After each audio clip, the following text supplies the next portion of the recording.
Otaku in the Marvel DC Universe. Welcome back, brave explorers of impossible worlds. We are excited to have you here to continue this odyssey together.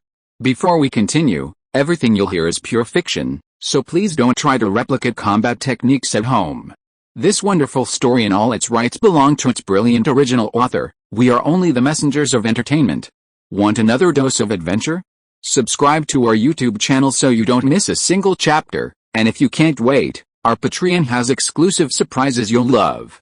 Chapter 551 about fantasy technology. After returning to the academy, Liang Yue was unable to settle down and focus on teaching and educating people, preparing lessons, etc., because he still had another urgent matter at hand, that was to put the large number of factories, machinery, and production lines that he had scavenged from Europe and the United States into practical use. At the very least, he needed to take out a portion of them to start factories, build various related workshops, and preferably form a complete industrial system. Otherwise, wouldn't his efforts be wasted? And all of this would require a lot of time and resources to handle in the stronghold world. The AI Xiao only needed to leave a seed of each type of industrialized machinery, and after that, it could assemble complete sets and continuously supply Liang Yue's business. Of course, starting factories and building supporting industrial parks were not urgent matters because at present, Liang Yue's main energy still had to be focused on the management of his own academy and Mountain Gate. There was a priority of importance and urgency, and the original intention of bringing back those resources was also to supply the daily consumption and cultivation of the Mountain Gate. For example, the firearms and bullets needed for gun kata in order to increase safety during cultivation and practice. Liang Yue had already ordered Xiao to specially produce a batch of colored paintballs made of plastic and rubber, and even the kind used in real-person CS games in later generations, as well as corresponding firearms, for early practical use by his disciples several months ago. In addition, although the principle of firearms was not difficult, and professionals could even manufacture them manually in the workshop, other supporting materials still required a lot of professional supply processes. Therefore, what Liang Yue needed to set up first was a complete military weapon production line that could operate independently. The raw materials were relatively easy to solve, because both the Bian government in the north and the Nanjing government had stuffed a lot of people into his academy now. The two sides could be said to have mutual needs, and Liang Yue was not unwilling to pay.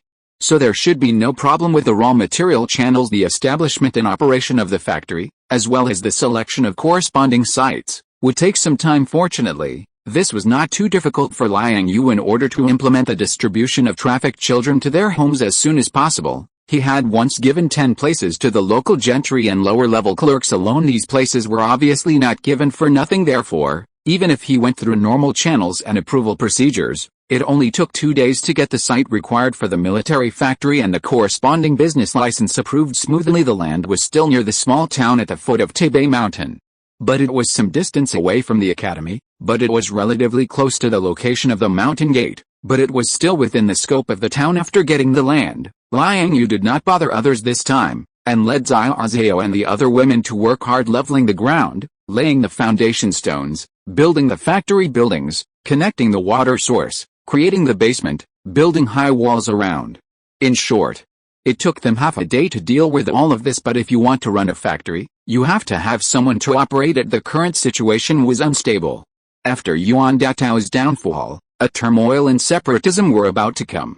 Reliable people were not easy to find, especially like Liang Yue, who is already semi-publicly recruiting disciples from the alien world, was the focus of attention of some interested people. His every move might be spread to the ears of many people through certain channels. At this moment, there might be many such people hidden in this small town, or even in his own academy. Among them, some were professionals, and some were probably just working part-time, but their existence posed a considerable risk to Liang Yue's academy, sect, and the upcoming military factory and weapon production line. Fortunately, Liang Yue had a way to deal with them. After he finished his work, a comprehensive search and investigation campaign would also be launched in the academy. First, recruit some people from the town to set up the framework, set up several layers of mental suggestion for the workers, and I will leave a shadow clone here to sit in the dark. In addition, corresponding monitoring equipment must also be installed in some important places to prevent accidents. For the time being, let's do this first. After finishing the simple construction of the construction site, Liang Yue and others were now walking slowly on the mountain road back to the academy, sweating all over home. Good idea. In addition, I think there can't be only one arsenal, there must be one on Taipei Mountain, The scale doesn't have to be too large, enough for the sect to use by itself. I agree too, and in terms of equipment, we can't just limit ourselves to some firearms, artillery, and conventional weapons such as locomotives and tanks. We also have to develop some new things. What do you mean? In short, it's the kind that can help us fight better. Is it necessary to constantly research and innovate in this area? Yes. But regarding this point, we can also find inspiration from some fantasy works of later generations. However, if you want to develop fantasy technology, even if we have Xiao, it may not be easy. Isn't there still a Green Lantern ring that can materialize imaginary things? With such convenient abilities, I think it must not all be empty thoughts. There must be some principles and laws in it. If we figure these out, and then let Xiao take it for research, the difficulty should be reduced a lot. Can that Green Lantern ring be used like this? That's right, I didn't think about it that way before. The combination of fantasy technology and real technology, plus we can also use mysterious side energies such as true key and magic, should bring more possibilities. If this is the case, it won't be long before our equipment should be upgraded. But before that, we have to first determine a direction for development. After all, there are too many types of fantasy technology, with thousands of clues. If we let Xiao develop wildly, the efficiency will be too low. The research direction, of course, is to first pick the problems we need to solve urgently, such as flying with external objects. Just like the magic weapons in those novels, magic weapons are not just technological products. The combination of technology and the mysterious side, our knowledge reserve in this area seems to be a bit insufficient. You can ask Nesta again. Well, let's take it step by step. First solve the technological problems, and then talk about integration. Yes, start with the simplest, such as single-person flight equipment. Isn't that Iron Man armor? It doesn't have to be that complicated if that's the case. Chapter 552 Outer Gate, Inner Gate and Personal Instruction. Soon, another half-year past. Winter arrived again, and the two major military groups in the European theater were still fighting fiercely and endlessly. Millions of soldiers and a massive amount of war materials were successively poured onto the battlefield, and this huge cost made it difficult for both sides to stop. They were completely bloodshot and a little brainless, and it was a situation of endless fighting. In order to win, the people of the two major military groups used all kinds of means. In addition to the fighting on the front battlefield, they also continued to use various off-court tricks. In addition, after exhausting their own war reserves, they began to issue massive orders to the outside world, using the wealth plundered from the colonies in the past to purchase supplies from various countries in the world. Various ammunition, guns, artillery, food, canned food, winter clothing, etc. were all on the list of orders. After a period of procrastination and intermittent business layout, Liang Yue's military-industrial chain was finally fully completed on the day of the opening. Many local officials, members of the national government, military officers, and even foreign envoys came to visit, celebrate, and inspect. After a round of careful product testing, some of the guns and ammunition produced by Liang Yue's family entered the sight of foreign observers from Britain, France, Germany, and Italy. Soon after, Liang Yue successively received a batch of orders from both sides of the European war. The amount of purchase was not much, probably because they wanted to buy it back and try the specific combat effect first. However, no matter how small a mosquito's leg is, it is still meat. Someone, with the idea of not letting go of money to be made, started working at full speed and started production. Don't think that Liang Yue's production line originated from the European battlefield, so it is taken for granted that the guns and ammunition he produces now must be similar to the original version. He's not that stupid. In fact, all the equipment he brought to the outside world have been adjusted, optimized, and slightly upgraded by the intelligent brain Xiao Wu. In the Stronghold world, the products produced are completely different from the original. The structure and performance of various finished guns have approached the level of World War II. But that is all. Liang Yue did not let Xiao Wu develop any advanced guns and ammunition. At least he would not produce these in the military factories in the town for the time being. The purpose of establishing this production line is actually to do business with the outside world, then earn money, and incidentally broaden his network. Of course, the most important purpose is to maintain the balance of payments between the Academy and the Mountain Gate. At least it must look decent on the surface. As for financial allocations and donations from various places, take them if you have them, and you don't have to be controlled by others if you don't. After nearly a year of construction, the Mountain Gate on Mount Tebei was finally officially completed, and the opening ceremony was held during the autumn harvest season a few months ago. As an upcoming and promising alien sect, Liang Yue had already written the invitation a month in advance and entrusted the military channel to deliver it on the day of the ceremony. The various alien sects that received the invitation were very respectful. Especially those sects belonging to the Taoist lineage, who sent their elite disciples and elders to celebrate. Even some alien casual cultivators who were not invited came here admiringly. As for those ordinary people, there were even more, including local officials, officers, gentry, representatives from the North and South teams, emerging warlords, and many parents whose children were studying at the academy, all gathered here to watch the ceremony from all over the world. As for the process of the ceremony, there is nothing to say. In order to hold this opening ceremony, Liang Yue and others racked their brains, read various Taoist classics, and even asked the old mother and Nestor, who had been hiding in the stronghold world, for advice. In short, the process of the ceremony was very cumbersome, very particular, very formal, and very lively. After a whole round of screening and examination, and after Liang Yue, the headmaster, personally presided over the certification, the disciples in the academy, after more than half a year of study, finally officially entered his Liang Sect's mountain gate. There are still more than 500 disciples in total, in addition to the 300 places sent out by Yuan Datao. Liang Yue and others have no plans to recruit new disciples for the time being since the last anti-trafficking incident, and to be honest, more than 500 burdens are actually enough to keep them busy for a long time if each of them has to be carefully taught. With Liang Yue and others' 30 years of experience in the current DC world, I am afraid they will not have to do anything else. The number of outer disciples one level higher is the largest, with more than 400 people among these disciples, except for a small number of people who are really stupid and cannot see how much they will achieve in the future. Most of them are disciples who are too involved with the world. Most of them are children from wealthy families, powerful officials, local gentry, and famous scholarly families. And some are descendants from the military and martial arts circles. Most of them worship under Liang Yue's sect just to learn some skills and then gain some means of survival in the turbulent times to come. Most of what they think and seek is self-interest and utilitarianism. Of course, given the current age of these disciples, it is not realistic to ask them to aspire to serve the country and lay out their lofty ideals. What they inherit is nothing more than the wishes and selfishness of their parents and relatives behind them. From this level, being able to get one of the 300 places from Yuan Datao and worshipping into this Liang sect is already a victory, not to mention what skills their children can learn in this alien sect. The title of Liang sect disciple and the network of connections represented by the 300 places, the brotherhood and friendship between the children's classmates, etc., are already worth the price no matter how you look at it. This is a sure profit business, although these disciples, as the parties involved, may not be aware of this, but who can say for sure what will happen in the future? Moreover, as long as Liang Yue guides them well, they may not be able to become an important force for the rebirth of this country and nation. Compared to these outer disciples who are too attached to the outside world, the number of inner disciples is much smaller. Moreover, most of them are from the batch of children rescued by Liang Yue from trafficking. They have no worries and no disturbances from parents and families. Although it has only been a short period of less than a year, most of them have regarded the academy and the sect as their home. These inner disciples are undoubtedly the backbone of this Mountain Gate sect in the future and are worthy of his more careful training. Of course, this does not mean that Liang Yue will treat them differently when teaching outer disciples. In fact, his attitude towards these two levels of disciples is like looking at high school students and college students.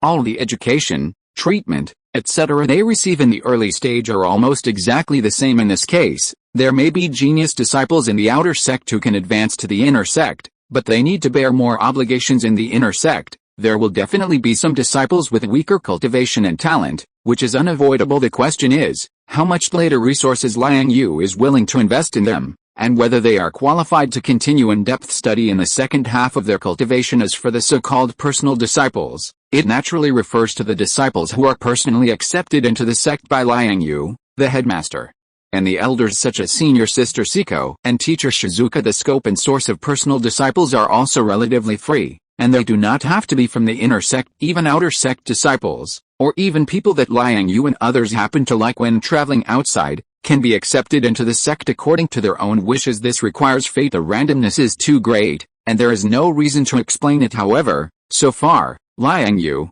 the headmaster, has not accepted any disciple as his personal disciple. Senior sister Siko, on the other hand, found a little girl from a scholarly family in the Suja Hangzhou area from the outer sect and took her with her on weekdays.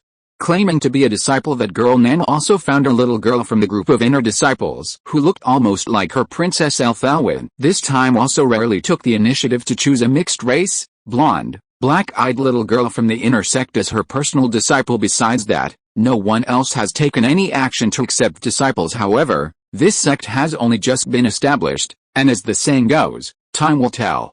In the future, many of the disciples will probably show their different characteristics as they delve deeper into their cultivation. At that time, it will be the real opportunity to choose disciples. After all, situations like Alwyn and the others falling in love at first sight are still rare. If you are listening to this novel on a channel other than Fanfic World, it means it was downloaded and re-uploaded without effort. We warmly invite you to visit our channel, Fanfic World. There you will find the original version of this story and many other novels of various genres. We look forward to seeing you dive into a world of incredible novels. Chapter 553 Practice in the Sect. Besides this, within Liang Yue's mountain gate at this time, there was also another small group of special people. These were the elderly individuals who had obtained quotas with Yuan Datao's name and came to seek apprenticeship. They themselves were from famous families and prominent figures from various places, with histories, reputations, and successful careers. They were the so-called pillars of society and local gentry. Having achieved fame and wealth in their respective lives, they relinquished power to their families in their old age and spent their days idling, occasionally engaging in superficial public relations for their families and businesses. Previously, they happened to coincide with Yuan Datao's undertaking, and while he was extensively courting various parties, they coincidentally obtained one of the 300 quotas. Thus, they shamelessly and unburdened came. They didn't even consider trivial matters such as benefiting future generations. Frankly, if there hadn't been a prior agreement with Yuan Shikai, Liang Yue wouldn't have even noticed a group of old men like these. Even now, he usually doesn't bother to pay them much attention, but this still couldn't affect the self-amusement of this group of shrewd people. Since arriving at the academy, perhaps due to their shared interests, the old fellows became natural allies and began to associate with each other anyway. Most of these people were already in their 60s or 70s, and the youngest was already 58 this year. With not many years left to live, even if they practiced the techniques, it was unlikely they would achieve much. Letting them stay in the mountain gate was just like helping these people retire. Also, Yuan Datao came since receiving Liang Yue's job invitation. This person had lingered in Beeping City for about a month after packing up his belongings, explaining his affairs, and arranging a series of appointments and handovers in the Biang army. He moved his family to Xi'an City, relying on the relationship between him and Liang Yue, as well as his original status and connections. Yuan Datao still thrived after taking office in the academy. Basically, everyone had to greet him with a smile and lower their posture every few days. Some local officials, gentry, and pillars of society would come to visit him and make his acquaintance. Especially those military officers who originally belonged to the Biang faction were extremely enthusiastic about this old fellow. Letting him be the director of education in the academy was a bit of an underestimation of his talent. With Yuan Datao's qualifications and life experience, it would be no problem for him to be an honorary principal in this academy. However, for the current Yuan Shikai, these nominal titles were no longer important. His life can be described as full of ups and downs, magnificent, once enduring humiliation and waiting for an opportunity, once high-spirited, reaching the top, and then immediately slapped in the face by reality, kicked into the trough of the mud. Now, with Liang Yue's help, he was lucky enough to save his life, and he had already seen through many things this time. He brought his family to the Central Plains, although he still laid out a lot of industries. Most of them were just arrangements for the livelihood of his family. He had also basically given up his positions in the government and the army of the whole family. Only one unwilling offspring, after trying his best, finally got a division of troops in Xi'an, and after reorganizing it, he was now busy suppressing bandits everywhere in the province. Moreover, he had verbally reached a cooperative relationship with Liang Yue's military factory. As for Yuan Datao himself, he completely extinguished the idea of competing for fame and fortune again, and directly apprenticed to Liang Yue with his 2 sons and 1 daughter, 3 grandchildren. This was a formal entry channel, which was the agreement of the original 300 places. His concubines and servants and others found a house in the town near the academy to settle down, and Yuan Datao would go home on time every day. As for his other children, most of them were active in the prosperous city of Xi'an, making friends, mingling, and seeking a career, in various ways.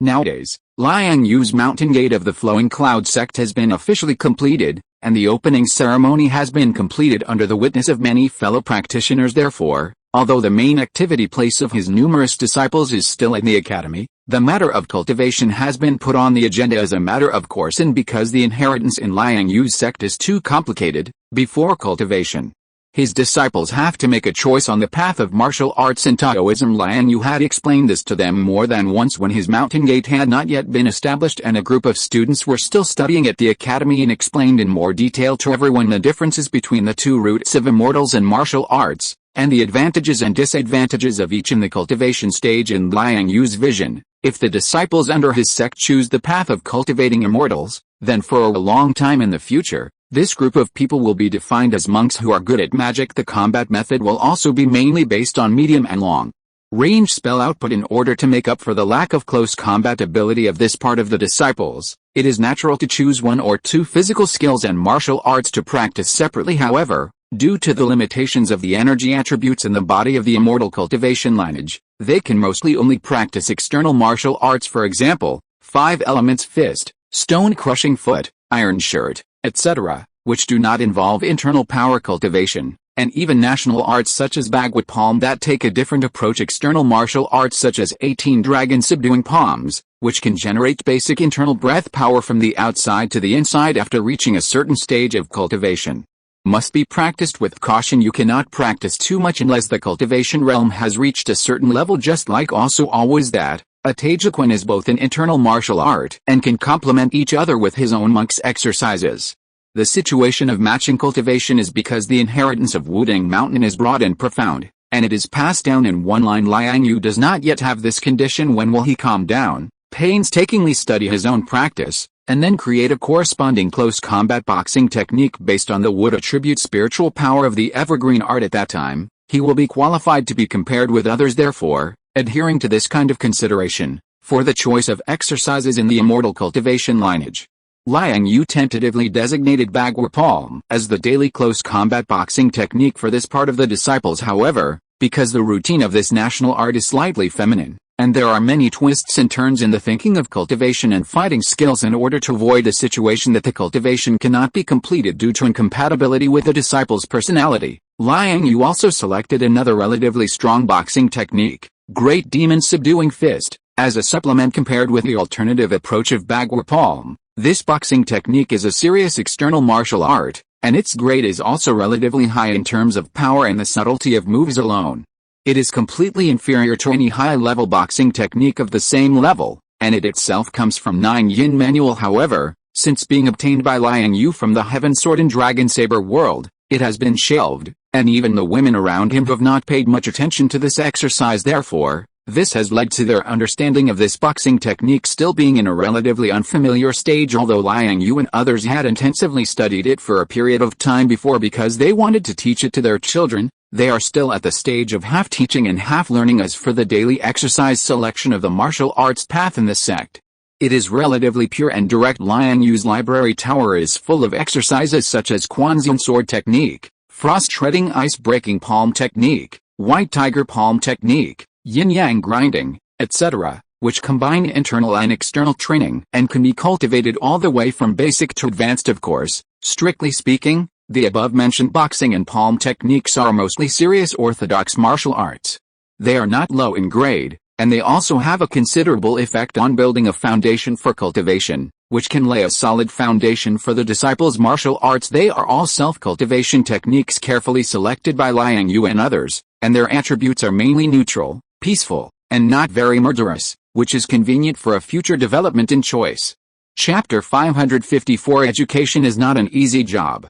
To really talk about overcoming enemies and inflicting fatal damage on the opponent, at this stage, using guns is the most effective method. Therefore, the practice of gunfighting is imperative, especially in the upcoming era of chaos and warlord separatism. In order to implement this simple and direct pragmatic purpose, Liang Yue decided from the day the mountain gate was completed and the disciples began their cultivation, the learning and practice of firearms knowledge also began according to the age of the disciples. Different levels of drills were carried out, but every day, it must be maintained for at least an hour. For example, for those disciples who are only 3 or 4 years old now and cannot carry out live ammunition practice, they mainly focus on learning various theoretical knowledge from the most basic structure, composition and maintenance of firearms, to the posture angle during shooting and the method of handling recoil from the trajectory of the bullet after it leaves the chamber, the range judgment, to the calculation of specific factors such as wind speed and Earth's deflection in various actual combat environments, as well as the theory of ricochet shooting, etc. Memorizing these basic theoretical knowledge, and then carrying out various live ammunition practice and gunfighting training in the future, will be more purposeful and easier to handle for the slightly older young disciples.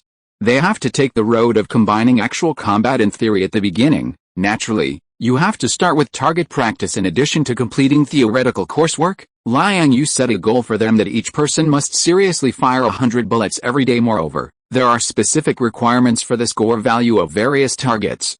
If you can't complete it, you are not allowed to eat. Under such harsh requirements, his disciples are like sponges, constantly absorbing nutrients and making rapid progress. But in this way, when everyone's cultivation gradually gets on the right track, the study time of cultural classes will inevitably be squeezed from the morning exercises a year ago. Cultural classes in the morning, cultivation knowledge and tentative practice in the afternoon, and evening self-study in the evening, to now basically every day is spent on things related to contact and cultivation, either theoretical study, or the cultivation of fists, palms, and weapons. Cultural coursework has been compressed to once every other day. Such an arrangement has lasted for half a year now, and recently, there has been an increasing trend of intensification for this reason. After many discussions and studies, a group of teachers in the academy could not bear it any longer, so they could only jointly write a letter to Liang Yue. The letter bluntly put forward many opinions and advice to him. After receiving the protests from the old gentleman, Liang Yue did not choose to act arbitrarily, but took the time to carefully observe the recent state of the disciples in the sect. Then he discovered that these 500 or so originally lively and cheerful students had become much more silent without realizing it. The smiles on their faces were less, and the light in their eyes was also a little dim. Even at a young age, a silent and confused look occasionally appeared on their faces. After this discovery, Liang Yue suddenly became alert. Looking back suddenly, after reflecting on his behavior, he realized that his previous curriculum arrangement was indeed a bit too much. They are just a group of little boys. How can they withstand his devastation like this? This situation is like directly applying the strict management methods of high school and later generations to this group of elementary school students under his command without leaving the disciples a little bit of adjustment time. It is indeed not conducive to their growth. So, after realizing his negligence and overeagerness, Liang Yue then discussed with the women and the teachers in the academy. And the next day he made adjustments to the academy's curriculum. The courses of gunfighting and firearms knowledge were slowed down to once every 3 days. Every morning is only used to practice fist and palm close combat, and the afternoon is all for teaching cultural courses. After dinner, you can carry out free activities. Moreover, there are separate 2-day vacations every weekend. In addition, Liang Yue also discussed with teacher Jingxiang, Aunt Yuriko and others to develop some unique interest courses. For example, knowledge and explanations about various animals, plants, flowers, natural phenomena, geographical landforms, etc. in order to adjust and ease the mental state of these teenagers and enrich their knowledge. Of course, adjustment is not relaxation, and necessary means of discipline are still indispensable in addition to increasing extracurricular knowledge. For this reason, Liang Yue also did not hesitate to take out some means of rewards and punishments and assessments. For example, a quiz will be conducted among these disciples every 3 months. The content of the exam may be poetry, books, scriptures, or basic knowledge of Taoism. Among them, the group martial arts competition between disciples is a compulsory item, and everyone must participate in the end. Those who are comprehensive and single subject leaders can get some extra rewards: money,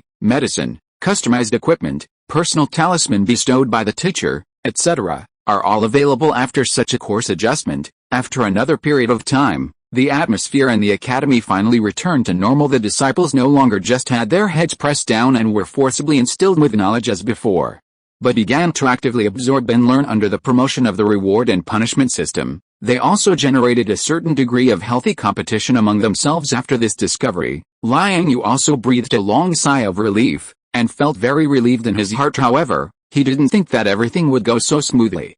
After the disciples' cultivation and learning problems have come to an end for the time being, the current Liang Yue is finally free to deal with some of his own affairs. Simply put, Liang Yue plans to retreat and study for a period of time. The purpose is naturally to study and explore his next cultivation method and growth direction. With a thought, in the next moment, Liang Yue flashed and appeared in the sect's residence on Mount Taipei. It was evening at this time, and what appeared in front of him was a tranquil lake surrounded by dense and tall bamboo forests. The sky was clear and cloudless, and a full moon was hanging high in a corner of the sky.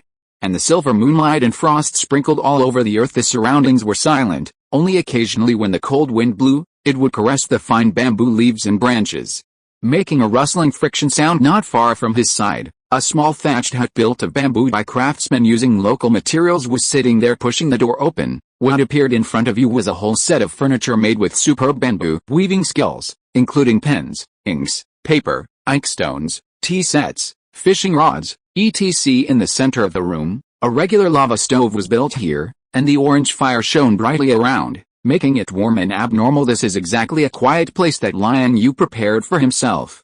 Chapter 555. Try to create a law. If I want to create a cultivation method that belongs to me, then the first thing I need to figure out is, what is my future development direction? Nonsense, of course, it's going in the direction of thunder, fire, and wood. This was already decided before. Sword light and sword techniques, etc., are ultimately just means for me. They can be used to fight enemies, but if they are to be used as the main cultivation route, the spiritual power in the danshin needs to be completely converted into sword energy. This kind of thing is too extreme in terms of attributes, and its exclusivity is too high. It's not my style as for other means, they are at most just icing on the cake. Right, there's also the power of that bloodline. The power of the Otsutsuki family is indeed very sharp and magical, but it lacks a system and planning. After advancing to the 6 paths level, they basically rely on talent and personal characteristics. It feels like a group of primitive savages, or a special race. They may have never thought about how to proceed on the road ahead. However, it's still very powerful, especially the abilities awakened after being promoted to the 6 paths level. Speaking for myself, my left eye's intangible involves spatial divine powers, and my right eye's Amino Iwado is also the power of space. To be precise, it should be the power of space-time, but it may also involve certain life factors, which are all worth studying and developing in depth. Also, there's the application and research of yin-yang release. This is a major proposition. If it's just used to create black rods like in the Naruto world, then it would be a pity, yet this needs attention. I have to take it out for research separately in the future, so, in terms of the power I currently possess, it should be based on thunder, fire, and wood, followed by the Otsutsuki bloodline, and then sword light and alike other power systems, skills, and abilities. Put them aside for now, then that's it. The so-called thunder, fire, and wood are actually rooted in wood. Thunder and fire are just means attached to this specific type of wood due to innate imagery. They are its companion techniques, and also the catalysts for its continuous evolution and upgrading. From another perspective, wood represents the essence of life. It is the foundation for the coexistence and intersection of thunder and fire, and also the main Dao fruit that Liang Yue has cultivated to higher levels so far. If you want to develop new cultivation methods and research new directions, you must make a fuss on this subject. However, the so-called direction has actually been chosen in his mind long ago. Regarding this point, Liang Yue is of course aware of it. The evolution direction of wood is the law of life, which is determined by its natural essence. Moreover, precisely because of the dual attributes of thunder and fire, and under the protection, the wood-attributed spiritual power in Liang Yue's body can, to a certain extent, abandon some divergent paths that focus on offense and defense, and concentrate on the evolution and sublimation of its own essential direction. As the main body of wood-attributed spiritual power becomes stronger and more solid, the thunder and fire dual attribute abilities attached to it will also follow suit and become more dazzling. Conversely,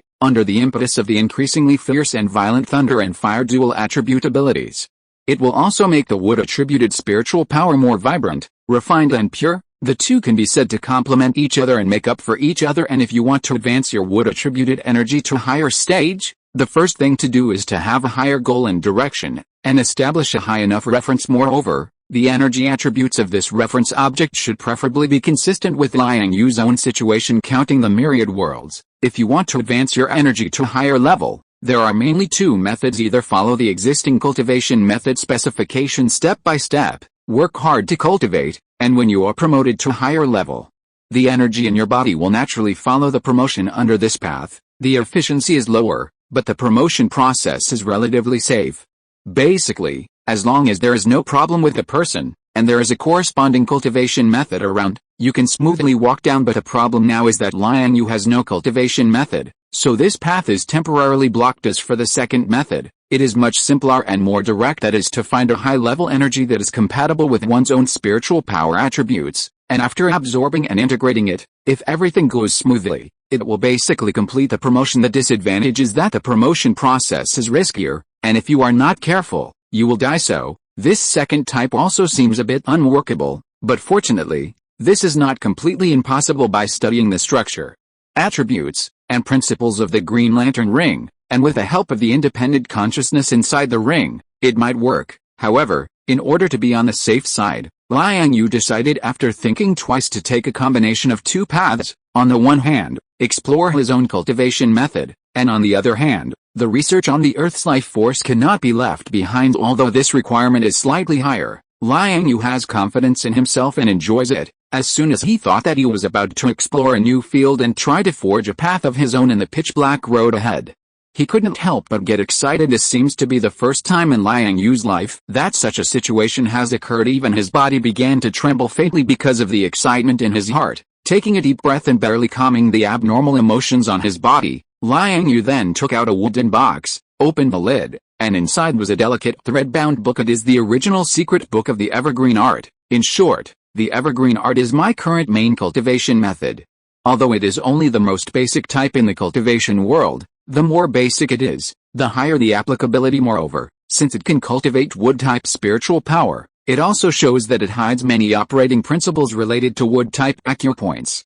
Finding these principles, summarizing and sublimating them, is what I should do now. In fact, Liang Yue's goal in creating the method this time has always been very clear, which is to research a method that can make the wood-type spiritual power in the body continue to be refined and sublimated, and finally advance to the next level. And in the cultivation system, what is the next realm after the foundation establishment stage? It is estimated that every Chinese person should know golden core. After entering the golden core level, the energy in the body will become highly condensed, so that it directly condenses from the liquid state of the foundation establishment stage into a solid, and finally aggregates into a core. Correspondingly, the quantity and quality of the spiritual power of golden core stage cultivators are much higher than that of the foundation establishment stage. This seems like nonsense, but it also reveals a simple and plain truth. So now, the goal is there, the reference object is there, the basic blueprint for creating the method is there, and the direction of creating the method has always been very clear. Therefore, Liang Yue firmly believes that in this situation, what reason does he have to not be able to research a cultivation method that belongs to him? Chapter 556 Spiritual Energy. Time flies, and another half a year has passed in the blink of an eye. During this period, although Liang Yue outwardly claimed to be in seclusion for cultivation, not to be disturbed, he was actually in complete isolation. Every so often, he would chat with Siko-senpai, Aunt Yuriko, and others, taking the opportunity to inquire about the academy's development. Occasionally, he would also take out the panoramic sandbox, sitting in this small thatched hut, personally investigating the specific situation inside and outside the mountain gate, and around the academy. Therefore, during this time, he couldn't be described as being completely ignorant of worldly affairs. Nevertheless, Liang Yue still gained a lot from this period of secluded meditation. After a little sorting, the Chongchun Gong was no longer the Chongchun Gong. To be precise, during this time, Liang Yue had thoroughly studied this basic cultivation method of the cultivation world and, in principle, understood the mysteries of the journey from the beginning of cultivation to before the foundation establishment realm. In this case, Liang Yue simply replaced the principles of the wood attribute spiritual energy operation and generation, and replaced it with the energy extraction methods of other cultivation methods. In this way, the Chongchun Gong, which was originally specialized in the wood attribute, became an attribute less cultivation method. It became a basic cultivation method that could be practiced even without the aid of spiritual roots. In view of this characteristic, Liang Yue named this technique Lingyun Guang. Of course, this attribute-less cultivation method was actually just an accidental product of his creation and review process. It is an entry-level immortal cultivation method suitable for ordinary people to practice, but it is not his main purpose in this seclusion. After organizing it into a book and running it a few times to make sure there were no errors or risks, Liang Yue stopped paying attention and continued to deduce higher-level cultivation methods. The wood attribute spiritual energy conversion principle that he had extracted and summarized separately from within the Chongchun Gong was his real research focus. Looking down from a high-level realm at the path he had once taken, he could naturally easily find past flaws, omissions, and various merits. Therefore, the creation of the Lingyun Guang seemed very smooth. as if it was a natural result. But if this situation were reversed, and a lower level cognitive level were used to infer a higher level realm of cultivation, it would inevitably be full of difficulties. A slight carelessness could lead to mistakes and cause irreparable consequences. Therefore, for the sake of safety, Liang Yue naturally had to be as careful as possible, and as cautious as possible at the very least. He couldn't joke with his own life and wealth. Fortunately, as a wild Green Lantern, holding a ring known as the strongest weapon in the DC universe, he also had other and alternative solutions. After a little thought, Liang Yue used himself as a blueprint, Earth's life force as a supply, and the Green Lantern ring as a medium to create an avatar that was exactly the same as his body. This avatar was much weaker than himself in terms of spiritual energy, but the level was not bad at all. Moreover, Liang Yue and this avatar were also connected in mind. Two in one. Simply put, they shared one soul in two bodies. The body's strength was different, but the structure was not bad at all. Liang Yue could immediately feel the feelings and sensations of the avatar, and even any subtle changes that occurred within it, as if they were happening to himself. This was the experimental subject Liang Yue had prepared for his creation. With this infinitely useful and fearless substitute, his research naturally began to move on to a smooth fast track. Perhaps in this project, he would inevitably turn into a fork in the road because of his unfamiliarity with the road ahead, but this was not a problem. Every mistake and twist was actually a very valuable experience and lesson for him. After careful summary, it could provide him with various lessons for his future path of cultivation. In this way, as time passed, Liang Yue also began to immerse himself more deeply in it, constantly experiencing and summarizing the mysteries of this creation process. Soon, after more than half a year of experimentation and attempts, he felt that he should have accumulated enough knowledge. He also had a considerable degree of planning and arrangement for the cultivation system of the Foundation establishment realm. Liang Yue felt that the time for his official creation was not far away, and the two were like a layer of window paper separating them almost within reach. A poke and it would break, just as he was about to persevere and, with the good luck of this seclusion, prepare to create the cultivation method in one go.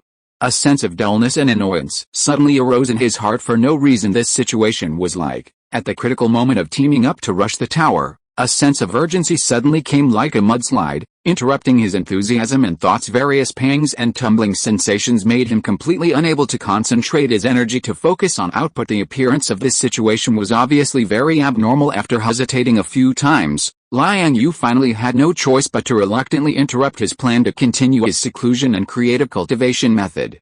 First of all, this is definitely not a sign of going crazy, because I am not cultivating at all now, and my thoughts are clear, my breath is steady, and my state is excellent. It seems that there is nothing wrong with Nana and the others. Everything is normal in the academy and the mountain gate. Since the problem is not internal, then it can only be an external factor. What could it be? In this way, Liang Yue frowned slightly at this time, while thinking wildly, while subconsciously tidying up his personal appearance and attire. The next moment, the whole person disappeared into this small thatched hut.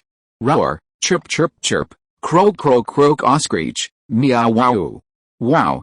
Roar, hmph hmph hmph, ooh-wah, ooh-wah, ooh-wah, wow wow wow. In the auditorium of the Mountain Academy, accompanied by a series of strange, diverse roars and cries, on the huge projection screen opposite, one by one, a group of thousands of different postures, large and small beasts, birds vividly hunting and daily life pictures, also emerged. The plump brown bear, the running tiger, the soaring kingfisher, the hunting hawk, the red-crowned crane standing on one leg on the shoal, the roaring leopard cat, the elusive bat, the mountain pheasant fanning its wings, the wild boar kicking its hooves, the mother monkey holding a small baby sitting in the tree, the herds of migrating antelope, bison, elephants, various colorful, or majestic, or clever and cute animals and birds, are now appearing on the screen opposite. The fullness to almost completely simulated color saturation, high-quality sound broadcasting equipment, real-world panoramic picture resolution, makes everyone in the auditorium as if they were in the scene,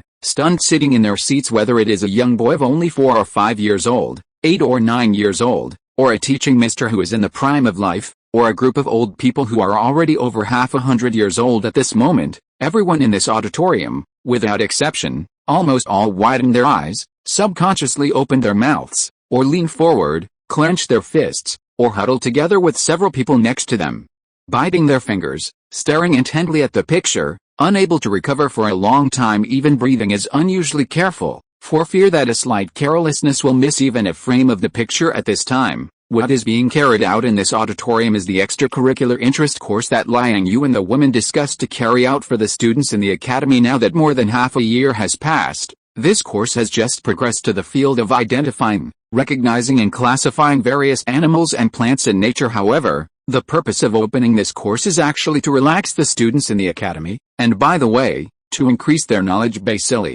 It will only be broadcast all day in this auditorium during the 2 days of weekend holidays. Who knows, in the current era, such a color picture documentary is still a rather rare resource for this group of teachers and students. Once launched, it immediately won wide acclaim from teachers and students throughout the school during the course broadcast. Some parents who occasionally came to visit their children during the weekend holidays were also fortunate enough to witness the content of this course. There is no wall that does not leak, so it spread from 1 to 10.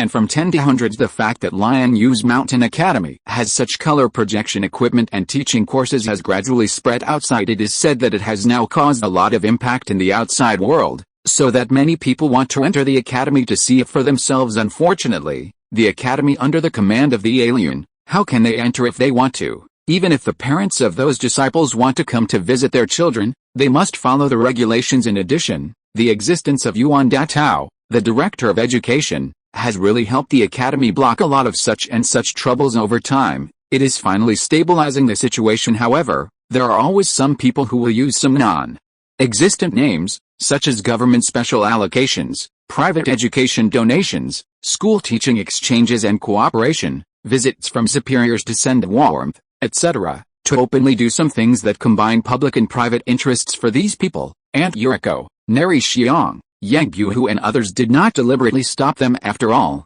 this is an open interest course held in the academy. They never thought about keeping it secret from the beginning. Not allowing too many outsiders to enter the academy is only out of a desire to reduce unnecessary trouble. Chapter 557 Planning Outer Northeast.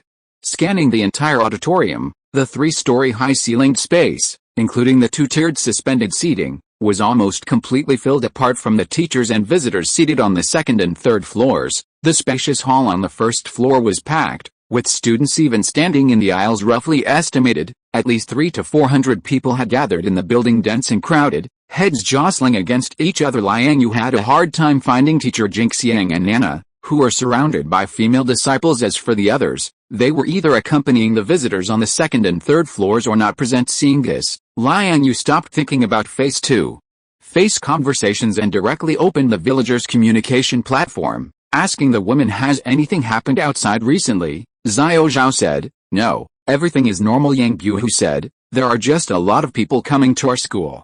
The president of Yanjing University came a few days ago and said he wanted to introduce a set of screening equipment from us. He also wanted a copy of documentaries about animals and plants in nature. To this end, the old man even invited the current Minister of Education of the national government, Alvin." A group of pandas came from the depths of the Kinling Mountains near the mountain gate last month. Hinata Hyuga, I also adopted 2 little tigers. Sayatakaji, there have been rumors about our academy in Xi'an City recently. Nanguang Liu Xiang, the business at the arsenal is also good. The 2 major military groups in Europe have successively increased their purchases of munitions from us, and the national government has also placed orders for equipment for a full 5 divisions in a few months. That regime will come to power. Nanguang Liu Xiang, has the Russian emperor stepped down? Then our munitions order should have been sent by the generals in their country in his name, right? Shizuka Miracle, the October Revolution? That's a landmark event in the entire history of human development. Liang Yue, that is to say, Russia is already in civil strife now. So that's it. No wonder I feel uneasy. The root cause is actually in myself. In order to better control the situation in this era, Liang Yue specially made a set of major event chronologies for himself not long after arriving in the DC world. Some key events, especially time points that have an important impact on China, will be heavily memorized and marked. The throbbing in Liang Yue's heart now actually stems from the conditioned response that these memories themselves bring to him. His body is like an alarm clock that has been set to time, and it will sense it when the time comes. Even though Liang Yue's own subjective will may have already forgotten about this matter, he can still passively receive some past signal responses in his subconscious. Russia is in civil strife, and the Russian emperor has stepped down, but during this period, the situation there should still be in a stalemate. Many nobles and former officials are unwilling to be overthrown, so they are still planning to counterattack. Thinking of this, Liang Yue unconsciously touched his chin, His expression slightly moved in a flash of thought. He made a decision then. With a flash, he came to the suspended seat on the third floor of the auditorium, glanced around, and easily found Yuan Datao, who was chatting happily with several visiting officials from the Republic of China. How much influence do you still have in the national government and the northern warlords? Arriving in front of the other party, Liang Yue didn't bother with any pleasantries and asked directly, does the sect leader have anything that requires the assistance of these two parties? After hearing this, the faces of Yuan Datao and several government officials next to him, which were originally full of smiles, suddenly froze. After pondering for a while, Yuan Datao tentatively asked, now, Russia is in civil strife, their czar is being held, and the revolutionary army is in high spirits, but there are also many internal differences. And some former officials and nobles are planning to raise troops to rescue the czar. I believe this is a good opportunity for the Republic of China to take advantage of the situation and move north to regain its old territory. Liang Yue looked at the other party calmly and seriously. This, may I ask, sect leader, which part of the territory do you want to regain? Yuan Datao was startled when he heard this, and continued to probe with a changing expression. Outer and northeast, Heilanpao, Sakhalin Island, the 64 villages east of the river, Vladivostok, and the area around Lake Baikal. As Liang Yue replied, basically every time he said a name, Yuan Shikai and several officials from the national government on the opposite side would shake their expressions and change their faces. In the end, it turned directly into a bitter smile on their faces. However, Liang Yue was not surprised by the performance of the people in front of him. After all, the Republic of China at this time was indeed not strong, and compared with the world's great powers, it was even weaker. Rashly declaring war on a great power to regain the land that had been occupied by the other party was almost an unthinkable event for the current Republic of China government. Even if Russia is currently in civil strife, it is still not a powerful country that they can manipulate at will. Once troops are sent, it will inevitably lead to the other party's crazy revenge. This matter is of great importance. I'm afraid it's not that easy, and besides, my China is still in its early stages. The internal political situation is still in shock, and the South has been eyeing us, dragging us down. In the Northeast and Shandong, the Japanese are also eyeing us. If we start a war at this time. Yuan Datao was obviously very clear about the situation of the Republic of China and the northern warlords, so he smiled bitterly and shirked with a troubled face. You don't need to fight, I'll go. You only need to be responsible for negotiating with the Russian side, and then send troops to occupy the land behind me. But faced with Yuan Shikai's excuse, Liang Yue could actually understand. After all, he had never shown his true strength in front of the world. As far as Yuan Datao can see now, he will at most think that he is a powerful alien who can defeat 100 enemies, and can retreat calmly in the face of an attack by thousands of people. If you really want to talk about defeating 10,000 enemies, or even 100,000 enemies, that has completely exceeded his understanding of the alien group. Moreover, there is no comparison between tens of thousands of troops holding modern firearms, undergoing strict military training, and having experience in killing enemies on the battlefield, and tens of thousands of ordinary people, or even alien groups in Yuan Datao's inherent concept. Once the latter two face a sufficient number of professional military formations, they will inevitably face a massacre. This is an almost deeply ingrained concept for a general who has personally trained and led troops to fight. Therefore, facing the other party's doubts, Liang Yue didn't want to explain too much. He waved his hand directly, interrupting the other party's next words, and then said directly, I came to you this time just to give you a notice.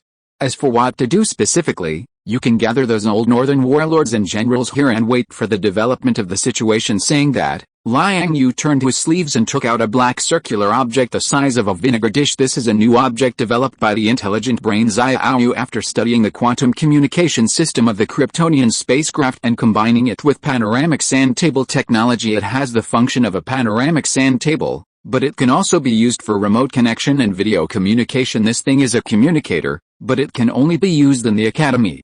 Take it, and I will contact you at any time when there is any progress in the situation in outer northeast. After speaking, without waiting for the other party to reply, Liang Yue flashed away and left the auditorium. In front of him in place, only a group of stunned officials of the Republic of China and Yuan Datao with an uncertain expression were left. Chapter 558 Vladivostok. A moment later, the women, having received Liang Yue's signal, began to gather and quickly arrived beneath a vine-covered corridor in the academy. After briefly sharing his thoughts and plans with them, and seeing that no one objected, Liang Yue began assigning tasks to everyone. This time, Shizuka, Nana, Hinata, Alwyn, and Yuriko, the 5 of you will stay behind to watch the house, responsible for guarding our academy and mountain gate. Contact me promptly if anything unusual occurs. The rest of you, come with me to the northeast. This time, I'm afraid we'll be killing quite a few people. I want to help Chunkyu fight too." Upon hearing that she was assigned to stay behind and watch the house, Hinata immediately stood up, raised her hand to express her dissatisfaction, and then looked at Liang Yue with a determined expression. "There's no need to rush into battle. The war in outer northeast shouldn't end in a short time. Besides driving away that bunch of Russians, we also need to guard against their subsequent retaliatory invasions. So, to be on the safe side, I plan to establish a fixed stronghold there, one that can be put into battle at any time. In the future, disciples will also be arranged to go there for training. There will be plenty of opportunities." After saying that, Liang Yue looked at Hinata, whose face already showed a hint of disappointment, reached out, patted her head, and softly comforted her with a few words. Then he asked her to calm down and focus on studying the spirit light wave fist. Is it to establish a branch of the mountain gate in Siberia? Shizuka-sensei didn't seem to have any objections to Liang Yue's arrangement. After all, she didn't particularly like fighting anyway. Instead, she was more interested in establishing a permanent stronghold later on. Presumably, this sister is treating it as a fixed base for future sightseeing trips, preparing to go there to escape the summer heat and enjoy the cool. If it's just for the initial battle, I have no objections, but you must remember to rotate people afterward. I also want to go fight with brother. Nana stepped forward at this time, held Hinata's hand, and looked at Liang Yue with a slight pout. "Don't worry, I definitely won't forget." "Oh, right. This is a set of techniques that I extracted from the everlasting spring when I was in seclusion before. Familiarize yourselves with it first. After you're done, you can first select the first 3 layers of the technique and pass them on to those disciples who have chosen the path of cultivating immortality to practice." As she spoke, Liang Yue took out the spirit origin technique and handed it to Hinata and the others. "What about the disciples who chose the path of martial arts? What internal cultivation method are you going to let them practice?" Takagi Saya, who was beside her, leaned closer at this time, resting on Nana's shoulder, looked at the spirit origin technique manual, and then asked him, "Do you have any suggestions regarding the choice of martial arts internal cultivation?" "If we're talking about suggestions, I think the Supreme Purity Key technique of the Kangtong School seems more suitable for laying the foundation." Yes, the Supreme Purity Key technique is indeed good. The internal force attribute is upright, peaceful, pure, and nourishing. In the later stages, its power is tyrannical. And there is no obvious threshold if you want to change to other techniques midway. It's just that the requirements for the practitioner's state of mind are relatively high indeed. This is a slow and steady technique similar to the Ziksha divine art. It may not be suitable for all disciples to practice. If that's the case, how about adding another one with a more overbearing attribute? A more overbearing one. What do you think of the pure yang profound art of the Kwanzan lineage? Adding another pure yang profound art would make it more suitable. I agree too. Should we also pass down the tendon transforming and marrow cleansing chapter from the 9 yin manual? There's no need for that for the time being. Each disciple has their own destiny, and we don't need to require every one of them to become a genius. Let it be in the shady areas of the distant mountains. Some places were even covered with snow, and on the distant sea, the sun was bringing the last ray of light below the horizon. In the forest and mountains where everyone was, the surroundings were already blurred. After landing, Liang Yue didn't say any nonsense. With a flip of his sleeve, he took out the panoramic sand table. After 7 or 8 seconds, the terrain and images within 100 kilometers were immediately incorporated into his palm. It seems that our target isn't very alert. About 5 or 6 kilometers to the west of where Liang Yue and the others were, a coastal city that wasn't very big was located there. This was the first target of their trip. Vladivostok, known as Haitianway in Chinese due to the excessive pressure of the European War. The Russian side naturally evacuated the garrison located here long ago and transferred them to the front lines to die as the core city and main sea outlet in the Far East. In the end, less than 10,000 soldiers were left to defend it at least. Liang Yue only saw a mere 4,000 or 5,000 Russians in military uniform from the panoramic sand table in his hand. Each of them was lazy and seemed to have no energy or vitality. It seemed that these soldiers were also affected by the change of regime in their country and were full of worries about the future. In addition, there didn't seem to be many residents in this small city. Judging from the number of houses, it was probably only about 100,000 people. Even so, It was because Vladivostok itself had an exceptionally crucial geographical location and was the Far East stronghold that Russia focused on. From this, it can be inferred that not only the coastal city in front of them, but also the armed forces retained by Tsarist Russia on the long borderline in northeast China and even the entire north would not be too many. The reason is self-evident. First, because the European war was tight, compared to other Western European powers, Tsarist Russia's military combat capability was relatively weak and could only use human wave tactics to fight a war of attrition against its opponents. Furthermore, they probably didn't think that in this era, China, which was in a state of poverty and weakness, had the ability and courage to actively invade their borders. The actual situation was indeed the case. Although Tsarist Russia was frequently plagued by internal turmoil at this time, they were reunited under the leadership of that Red regime in just a few years. Then, just after stabilizing the situation, they directly aimed their knives at northern China with one cut. The 170,000 square kilometers of land in Tengyue was gone during World War II. They directly forced China to accept the fact that Outer Mongolia was independent. It can be said that when facing this powerful northern enemy, throughout the entire period of the Republic of China until the establishment of the new regime, China was almost always at a disadvantage. Whether in dealings with Tsarist Russia or the Soviet Union, they failed to gain any benefits. It can be seen that although the people in power changed wave after wave, the bear was still the bear, and the essence hardly changed at all. They were all so annoying. Fortunately, Liang Yue's intrusion now seems to have brought some different turning points to the entire situation. As for how far he can go, it depends on his plans. What are you planning to do next? Solve them separately, or take them all away in one go? After roughly observing the situation in this small city, Nanlixiang unconsciously licked the corner of her mouth and glanced at Liang Yue, asking, "Let's split up. This small city can be preserved as a historical testament in the future. Maybe it can even drive the development of the tourism industry in a few decades." Liang Yue smiled lightly upon hearing this. "Then let's quickly allocate the targets. But what about the remaining prisoners? Put them on the train and send them away together. For those who don't want to go, knock out a few troublemakers first, and then let them fend for themselves, keeping them to exchange things with their king in the future." Chapter 559. Don't say I didn't warn you. Their entire royal family, aren't they all imprisoned? They'll be secretly executed in a while.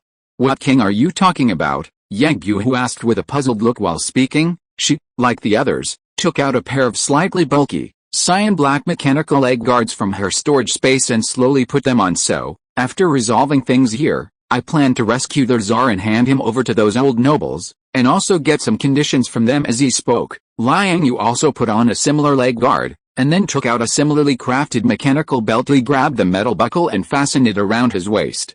With a light pat, the arc reactor at the core of the belt immediately began to emit a bright glow. Subsequently, the belt and the mechanical leg guards were instantly connected, producing some kind of resonance reaction. This set of equipment was precisely the flight device that Liang Yue and the others had jointly developed over the past period. Well, without a doubt, the intelligent AI, Xiaoyu, was the main force behind this research achievement, but the design ideas and such were indeed provided by them. The inspiration came from a war-themed animation work with magical elements from later generations. It told the story of a group of people born with magical powers who, after being selected and trained by the government for a period of time, put on flight equipment, carried guns, and went to the sky to fight. However, the equipment on Liang Yue and the others was much more advanced than the crude magical flying machines in the original work. Judging from the appearance alone, it was cyan black all over, covered with mysterious patterns, and faint light shone from every connection and gap. At first glance, it vaguely carried a hint of Xiangshapunk paired with Liang Yue and the others' Taoist robes. It actually presented a strange harmony in terms of functionality. Their flight device completely surpassed the former. It came with electromagnetic shields and magic barrier functions, could perform heat source shielding, electronic stealth, ultra-dynamic instantaneous continuous acceleration, and aerial turning. Was exceptionally flexible. The maximum flight speed could reach 3 times the speed of sound. In addition, it is worth mentioning that these two sets of equipment used a magic electric dual-energy hybrid power device. Simply put, it could rely on the equipment's own arc reactor for power supply, or it could use the wearer's own magic power, internal energy, mana, and other mystical energies for output supply. The two methods were similar in effect and had almost no difference. Although Liang Yue and the others actually had the ability to design a more technologically advanced flight device with more comprehensive defenses and attack methods, but as a first-generation experimental product. It was already enough to use it to deal with the current battle situation. In terms of weapons, Liang Yue and the others didn't put much thought into it like in some fantasy works, where a rifle could be blessed with magic to fire all kinds of ammunition, or even have nuclear bomb effects. They didn't even consider it then. Before setting off, Liang Yue specially instructed that before the official start of the war, he would first make a pre-war declaration, and they should not rush to attack, waiting for his order. As a result, it naturally attracted a burst of eye-rolling from Non-Lixiang and others, seemingly that he was making unnecessary moves under the propulsion of a series of refreshing blue-white tail flames. The group flew into the sky in the blink of an eye, and dispersed in all directions. The next moment, they put on invisibility spells, and their figures directly disappeared under the dim starry sky. Liang Yue, after putting away the panoramic sand table, accelerated and landed in the sky above the city. It has to be said that although the small city in front of him was not large in scale, it was small but complete, with almost everything it should have: various food processing plants, canning factories, fishing grounds, shipyards, wood processing plants, armories, steel forging plants, etc., could be said to be all inclusive. Almost all of them were indispensable industries in a country in this era. However, as the central city established by Tsarist Russia in the Far East, it was quite far from the core area of the country in Europe. If it only relied on the long railway lines for material transportation, it was indeed a bit stretched and beyond reach. So Liang Yue was very understanding of such a city layout design, although the production lines in the factories, as well as the various machines that were working overtime and running non-stop, looked a bit old and the models were already outdated. But in Tsarist Russia, which attached great importance to production capacity and quantity advantages, such products were enough. In addition to being self-sufficient, the small city in front of him could also continuously produce various war materials to support the troops fighting on the distant European battlefield. Basically, every day, a dozen or 20 trains could drive in and out of the city, sending materials from the Far East to the front line. Even in their country, which had long become a mess internally, with armed uprisings and conflicts constantly occurring today, the Vladivostok in front of him was still a rear position with quite stable production capacity. It was reported that various guns and artillery produced by Liang Yue's family's arsenal were sent to the European war front in Russia. In this way, however, all of this was about to end soon. Liang Yue at this moment was just floating quietly in the sky above the small city. His gaze swept across the factories below, which were still in the midst of busyness and overtime, and soon locked onto a large military camp not far away. There, a large number of Tsarist Russian soldiers were enjoying dinner. Looking around, he saw that at this time, in the sky above several important nodes of the city, Non-Lixiang, Xiaozhao and others had gathered and were looking expectantly towards this side. Even the little Vajra, who had been honestly shrinking in his chest, was now looking forward to him. It seemed that they were all waiting for his offensive signal. Xiao reporting, Master. Signal connection is complete. Do you want to continue to connect to other cities' communication broadcasting stations in Tsarist Russia? Connect, not only the entire territory of Russia, but also the radio stations inside our Huaxia. Okay. After speaking, Liang Yue took a light breath at this time, and then with a whole face, facing the virtual microphone simulated by the intelligent AI Xiao in front of him, he spoke in fluent English. Notice. In recent centuries, the northern border of my Huaxia has been repeatedly eroded by the great powers. The former Tartar Qing regime was incompetent, implemented a policy of appeasement abroad, and cruelly exploited internally, without thinking of progress, and disregarding the interests of the people. As a result, a large amount of territory within the country has been illegally occupied by invaders one after another. Among the great powers, Tsarist Russia has deceived my Huaxia the most, and has occupied my lands before and after, with an area of millions of square kilometers. Today we should hold sharp weapons, destroy the enemies, pursue and drive them north, kill all the barbarians, to restore my old rivers and mountains, and raise the heavenly power of my Huaxia. If the enemy still has self-knowledge, they should retreat as soon as possible, otherwise, there will be heavy casualties at that time, causing the people to suffer, and the destruction of the country and the extermination of the species will be just around the corner. Do not say that you were not warned. If you are listening to this novel on a channel other than Fanfic World, it means it was downloaded and re-uploaded without effort. We warmly invite you to visit our channel, Fanfic World. There you will find the original version of this story and many other novels of various genres. We look forward to seeing you dive into a world of incredible novels. Chapter 560, Kind-Hearted.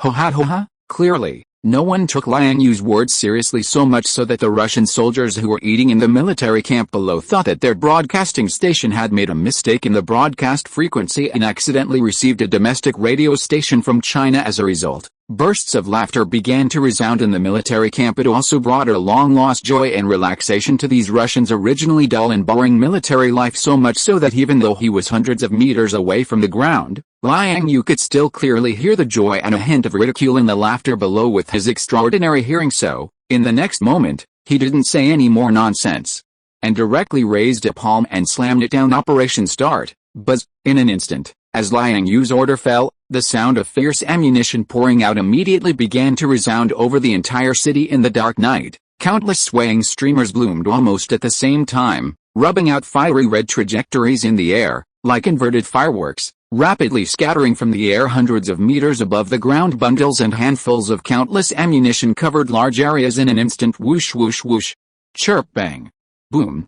For a time, the sound of bullets flying, explosions, and the roar of ammunition were endless, blooming everywhere in the city below. Wherever it passed, there was a scene of fire soaring into the sky, debris splashing, and dust surging. From time to time, buildings would collapse, break down, and even explode because they couldn't withstand the destruction of the surging ammunition. As the main target of the attack, a large number of soldiers were directly crushed by the fierce torrent of steel, piece by piece. In this process, various broken limbs and arms splashed everywhere, brains and marrow burst, and blood mist filled the air, mixed with the surrounding rolling dust, making it impossible to recognize. In most cases, they didn't even have time to utter screams and groans before their bodies were shattered by the firepower falling from the sky, scattered everywhere. Some Russian soldiers who reacted a little faster quickly responded within a few seconds after the attack. They rolled and scrambled to the corners of the walls, under the tables, and behind various coverings. However, such actions were of no use at all. The torrent of bullets seemed to have eyes, not letting go of any corner where survivors might exist, directly causing the walls to collapse and the buildings to crumble. Only after the hiding soldiers had no more signs of life did they begin to move their guns elsewhere. At this time, Liang Yue was steadily suspended in the air, holding an infinite ammunition-penetrating weapon in each hand. In the originally dark night sky behind him, rows of bright blue circular space channels were arranged in 3 columns. On the opposite side of each space channel, there was a cold and solid black 6-barreled Gatling gun turret. This was the improved version of the electromagnetic shotgun turret that Liang Yue had previously used as a guard force. In his manner, each bullet can be individually split into 36 small sub-projectiles, with a maximum rate of fire of 3,000 rounds per minute and an effective range of 100 kilometers. Buzz. With each trajectory adjustment of the barrel and each shaking of the position, countless electromagnetic projectiles with solid ammunition poured down under such one venting of air firepower. All resistance was futile. Moreover, this couldn't be called a battle at all. It was just a one-sided massacre. In less than half a minute, a contact battle ended. Liang Yue was sure that there were no more Russians in military uniforms in the city below, so, after not finding any professional soldiers, in the following time, Liang Yue did not engage in any deliberate killing. Instead, he began to drive the residents here from all corners of the city and gather them together in this way. Although it only took them dozens of seconds to eliminate the garrison soldiers here, it took Liang Yue and the girls a whole night to concentrate these Russians with megaphones and guns. When the sun rose from the horizon again and the sky began to brighten, Liang Yue and others, who were covered in sweat, finally breathed a sigh of relief after shooting hundreds of troublemakers who were causing trouble in the city, as well as hooligans in the crowd who were planning to take advantage of the fire to rob and commit misconduct against the surrounding women. He jumped onto a tall building. He took out a megaphone and began to shout to the tens of thousands of Russians below. Now, this city has been completely occupied by us. Don't try to struggle, and don't come to me to talk about any principles, because I am Chinese. If you really want to talk about principles, I can talk to you for at least 3 days and 3 nights. In short, you now have 2 choices. First, immediately go home and pack your luggage, then take the train and go to any city in your country, but pay attention to personal safety, because in the following time, we will continue to advance the front line. If you really don't want to leave, then you can only become prisoners of war, but I don't recommend doing this, because those who come to take over this city next may not be as reasonable as I am.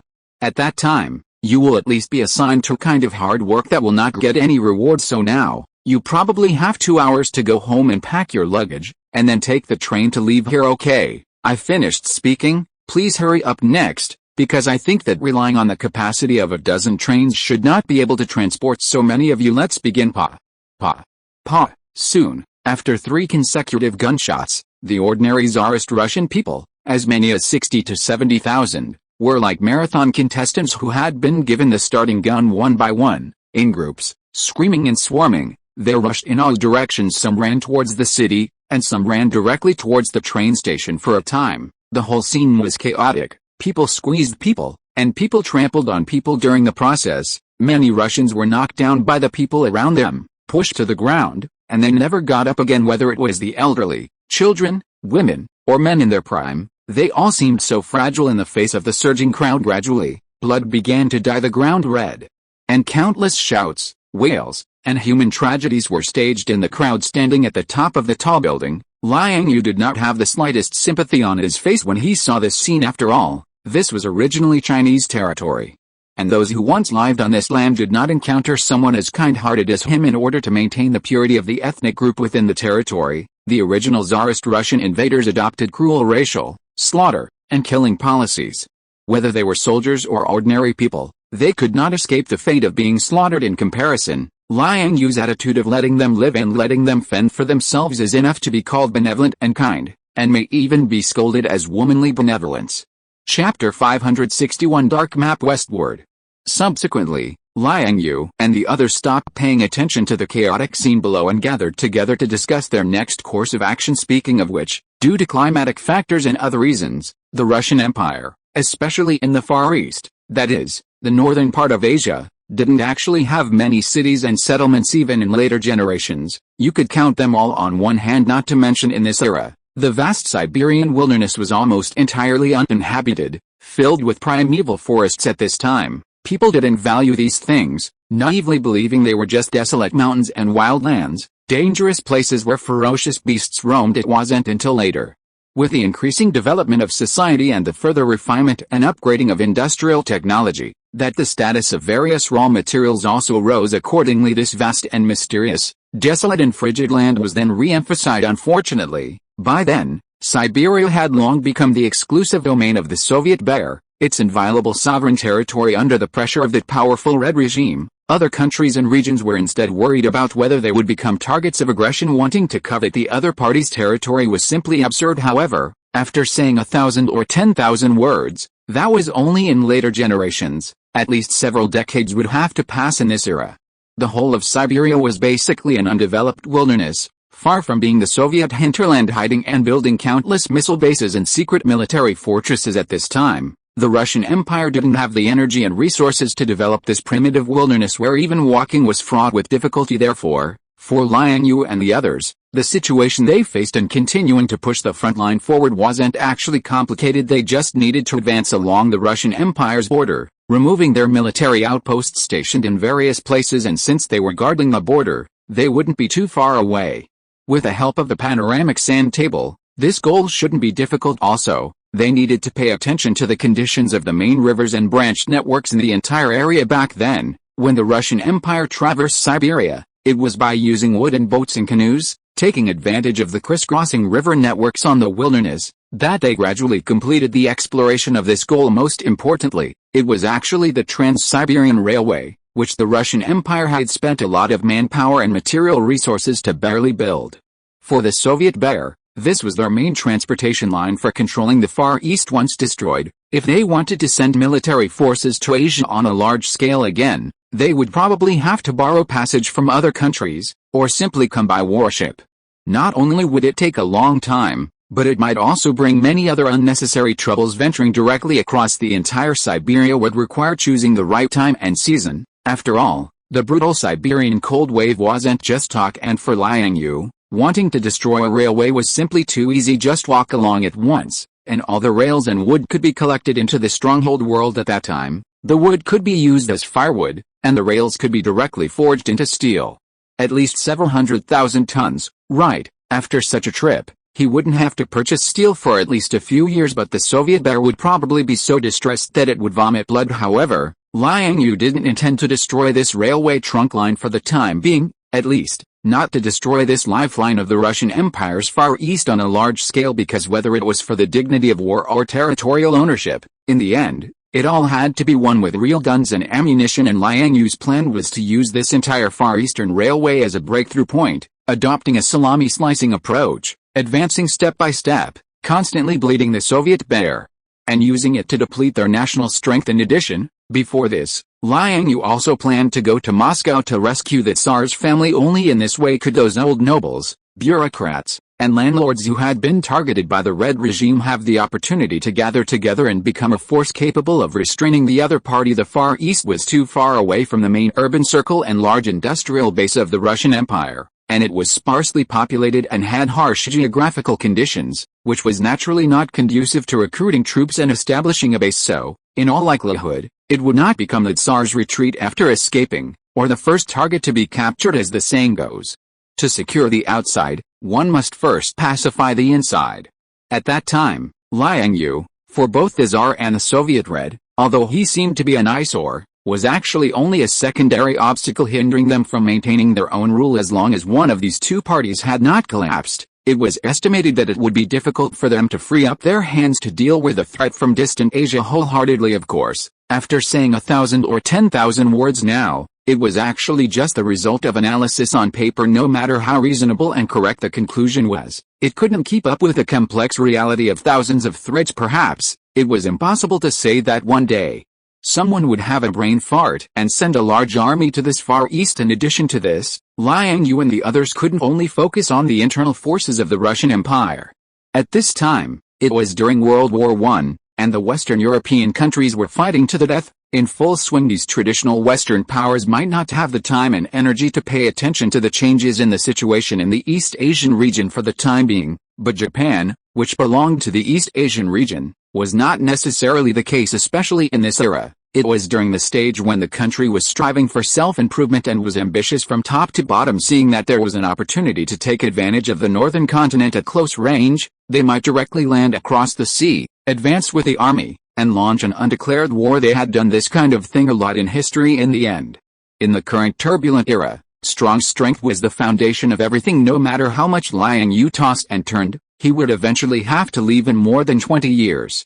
Compared with the dragon-sworn prosperous age that had already begun to emerge in later generations, the current Republic of China was indeed a bit lacking.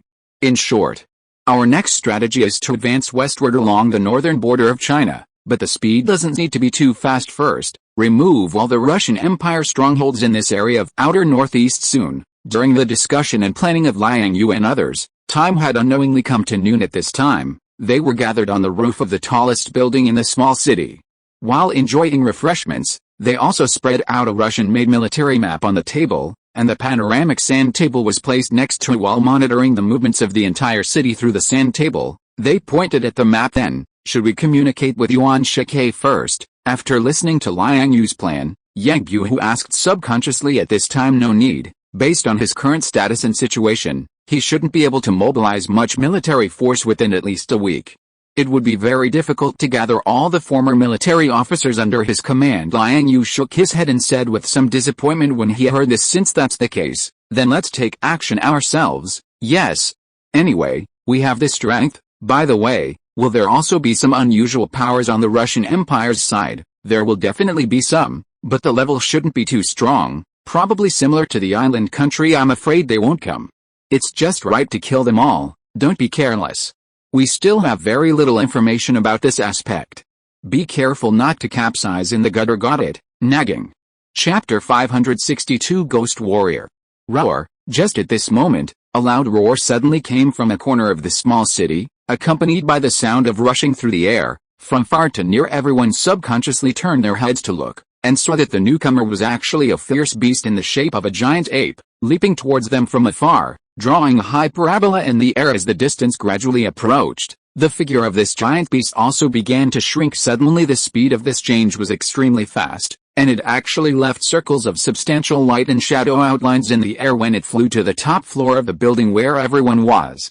Its entire figure had shrunk to the size of a dozen centimeters. This is Little King Kong. After landing, the little guy's monkey face was filled with excitement and joy, shaking his head and twisting his petite body at Liang Yue and others, pointing to the silver-gray, ancient patterns on his chest and back. He raised his hands and feet, full of showmanship. These complex patterns are not ordinary tattoos or paintings, but come from the power of the Oni warrior. To be precise, it is a special form of armor components in the Oni warrior system. Counting Liang Yue's family, if we were to discuss which of the ancient warriors series of packages has the greatest strengthening effect, then Little King Kong, as a behemoth warbeast, must be the first to be recommended. Originally, because of its special form, the magical power of size as desired made Little King Kong able to change its size more freely, which provided it with many conveniences, but also brought some troubles. For example, the inability to properly wear various armor equipment, etc. When small, Little King Kong can be only a dozen centimeters tall,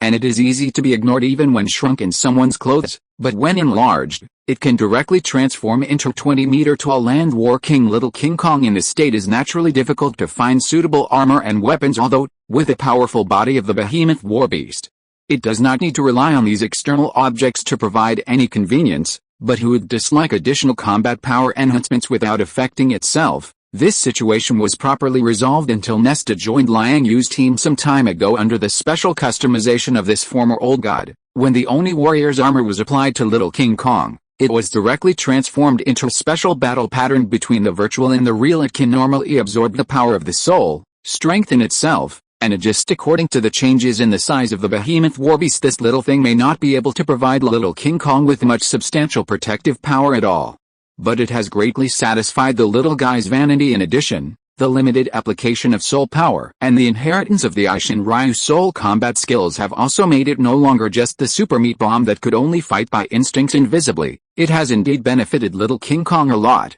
so it is even more exceptionally comfortable and carefree. That's right, taking advantage of the scattered souls of a group of Russian soldiers who had been crushed into mud by the ammunition torrent of Liang Yue and others. Little King Kong also seized the opportunity. Relying on the half-baked soul-absorbing gauntlet, he directly upgraded his Oni warrior battle pattern to the full level as a result. In order to cater to the little guy's current show-off psychology, Nan Lixiang, Xiao Zhao, and Saya immediately stepped forward in a serious manner and began to comment on Little King Kong, who was constantly posing, not stingy with the words of praise in their mouths. Even Liang Yue, this guy, stepped forward in a timely manner and praised it a few words afterwards. According to the established strategy that everyone had discussed before, Liang Yue drew a circle in the air and stepped into Ekaterinburg, located in the midwestern region of Tsarist Russia, and Siko Senpai, Takagi Saya and others continued to supervise the actions of those ordinary Russian bears in the small city.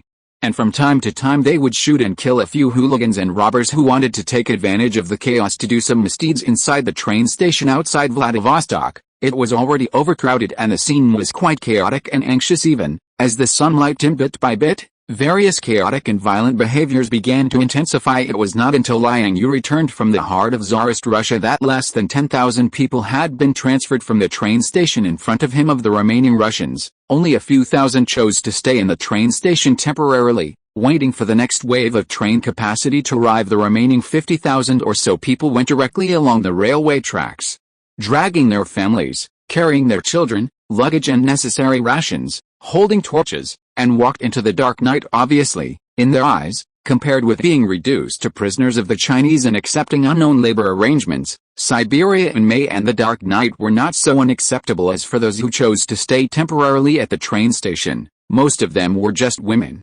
children and the elderly, and Liang Yue was too lazy to care about anything. The reason for driving away these ordinary Russian bears in the city was just to avoid some unnecessary troubles in advance. After all, it was impossible for him to be able to take care of both conquering cities and territories on the front line, and also have to worry about finding food and security for the prisoners in the rear cities at all times.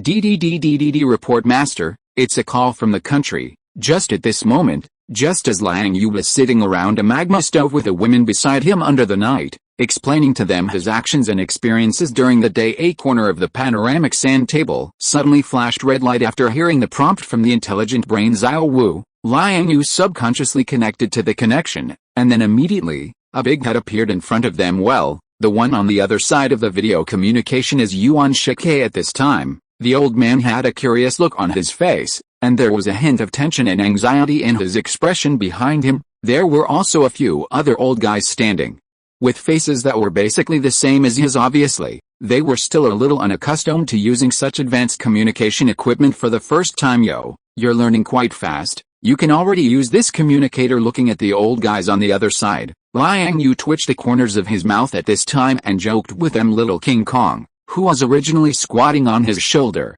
Also immediately used his power to show his teeth to Yuan Detao and others. Haha, didn't I just figure it out? How is the situation in the country now? Is there any change? Since the headmaster's declaration yesterday afternoon, the whole country can be said to be full of public opinion. Early this morning, the Russian ambassador to China personally went to the Republic of China government to formally protest. The tone and wording were very heavy, but when it came to the situation in their country, there were some unclear words. So this time I contacted the headmaster to hear what was going on your side. Vladivostok has already been taken down last night, and none of the garrison troops here are left.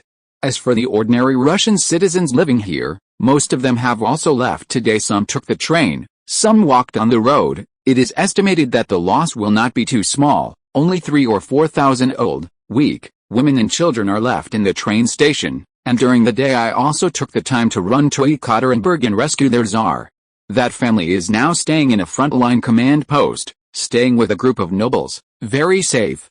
That is to say, it only took you, the headmaster, a mere day to mess up the situation inside Russia, almost. It is estimated that for a long time to come, they will not have time to take care of the outer northeast, and this impact will be great. The Russian civil strife will inevitably make the situation in the European war more complicated. I just don't know what step you, the headmaster, want to achieve. Continue to push the front line forward, at least take down the area around Lake Baikal, and then dismantle their Far East Railway and build a mountain gate branch. Such actions may arouse the coveting of some careerists, such as the island country to our east, and it will probably not be stable at that time. You stabilize the domestic situation yourself, I will take care of the foreign affairs. If you really want to come and help, move some families who can't live well from the country. The place here is very big. As long as you are willing to work, you will not starve to death. I will definitely discuss this matter with them as soon as possible. Chapter 563 Agreement with the Tsar. It is said that although this generation's Tsar was a monarch of a fallen country, according to the normal course of historical development, Russia would no longer be an empire for many years after him. He was tough externally and even tougher internally, basically not caring about the deaths of his own people and soldiers, constantly imposing heavy taxes and levies. It can be said that he possessed almost every quality that a monarch of a fallen country should have, but this does not mean that he was a fool, at least when Liang Yue met with him and made it clear that he wanted to rescue him from his predicament. This Tsar remained very calm and did not lose the wisdom of a king. Even when Liang Yue initially said he wanted to take his family away from Ekaterinburg, he subconsciously chose to refuse. Even after taking him away, his attitude remained stiff. From beginning to end, the Tsar's distrust of him was palpable, yet he did not bother to hide it. If Liang Yue hadn't had some ability and eloquence, using the current situation and the deduction of the future development of the Russian domestic situation to point out the advantages and disadvantages, and using the lives and survival of his family as a bet, this Tsar would probably rather believe that his own people and the next ruling regime would treat him kindly, even supporting him to regain the throne and establish a constitutional monarchy in Russia, than listen to Liang Yue's nagging. However, this is also reasonable. After all, Liang Yue is a foreigner, and a Chinese one who has suffered the most from their country's invasion and persecution. However, in the end, Liang Yue's skills were superior. Even knowing that Liang Yue's side harbored ulterior motives, aiming to obtain outer northeast and even more land in northern Asia, he still couldn't resist the temptation of safely escaping his predicament. Furthermore, to ensure the safety of his family, Liang Yue successfully signed a symbolic land transfer agreement with him. The agreement stipulated that from this day forward, all territories seized and obtained by the Tsarist Russian Empire from the Chinese regime in the past 300 years would be returned, and all areas east of the Ob River would be permanently withdrawn from after that. Both parties did not forget to solemnly sign the agreement and affix their royal seals, symbolizing the Tsar's authority. At first glance, this agreement is naturally somewhat childish, so fake that it is suffocating, even if used to coax children. After all, in this era, territory has never been obtained through negotiations, but through battles on the battlefield. Given the ruling crisis currently facing the Tsar and the chaotic situation within Russia, they are already unable to tend to the east. At least until they completely eliminate the Red regime and regain their own country. He can't care about the interests of the Far East. The signing of this agreement is completely like taking off one's pants to fart. defining a boundary for himself and Liang Yue that has no binding force whatsoever. Perhaps in necessary situations, it can be taken out as a fig leaf to cover shame and make excuses, but when the time is right, both parties have the ability to tear up this agreement at any time. Even one of the Tsar's daughters expressed incomprehension at the time and asked him on the spot why he would sign such an agreement with no binding clauses. Liang Yu's reply was that he simply wanted to find a reasonable and legal excuse for his next actions on a whim. Furthermore, from then on, whatever the Chinese do in the Far East and Siberia will be internationally recognized, even if this recognition only remains on the surface until the substantive ownership of that land falls into the hands of another invader again. But no matter what, Liang Yue has now obtained the proper title. This marks that the past treaties between China and Tsarist Russia that resulted in the loss of land have legally lost their effect. What remains is the question of how future generations will defend this land. In the afternoon, just as Liang Yue and others were making a final check of the reality within the small town in front of them, and then driving a group of fishermen who had just returned from fishing at sea into the train station, just as they were preparing to rush to the next annihilation target, a familiar communication connection sound came again. This time, without the need for the intelligent brain Xiao Wu to remind him, Liang Yue connected to the video connection with a thought. In the next moment, a light screen suddenly popped up, appearing in front of him. The person on the other side of the video was still Yuan Datao. What's the matter? Looking at the figure of the person opposite, Liang Yue was a little surprised to contact him twice in one day like this. It was obvious that something had happened in the country again.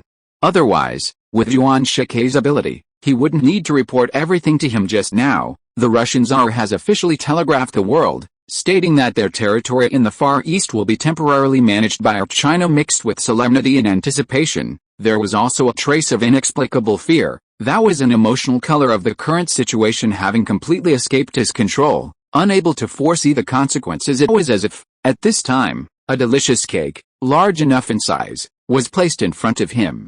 Once he ate it, he would inevitably pay many unknown costs. Temptation and crisis coexist. It can only be said that he still doesn't know how far Liang Yue can go, wanting to open his mouth wide and bite down, but also worried that he doesn't have enough strength and chips to cope with the coming price. Oh?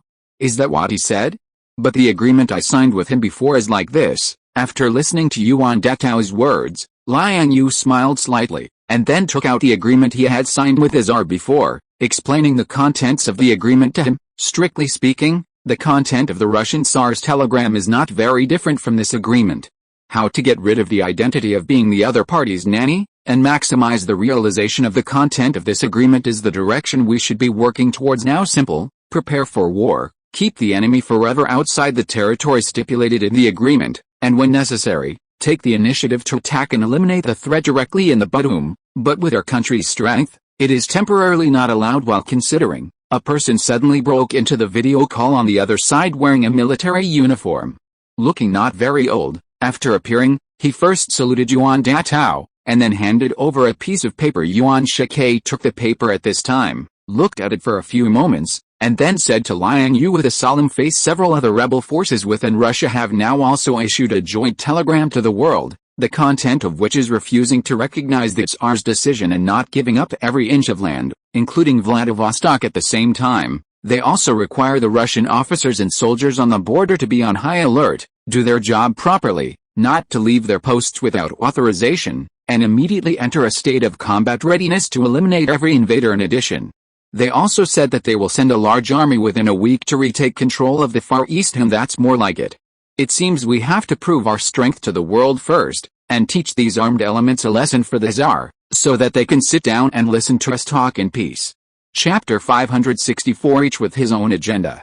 Liang Yue wasn't surprised by the reaction within Tsarist Russia at this time. After all, no matter what, Russia was a powerful nation that could rank among the top few in Western Europe.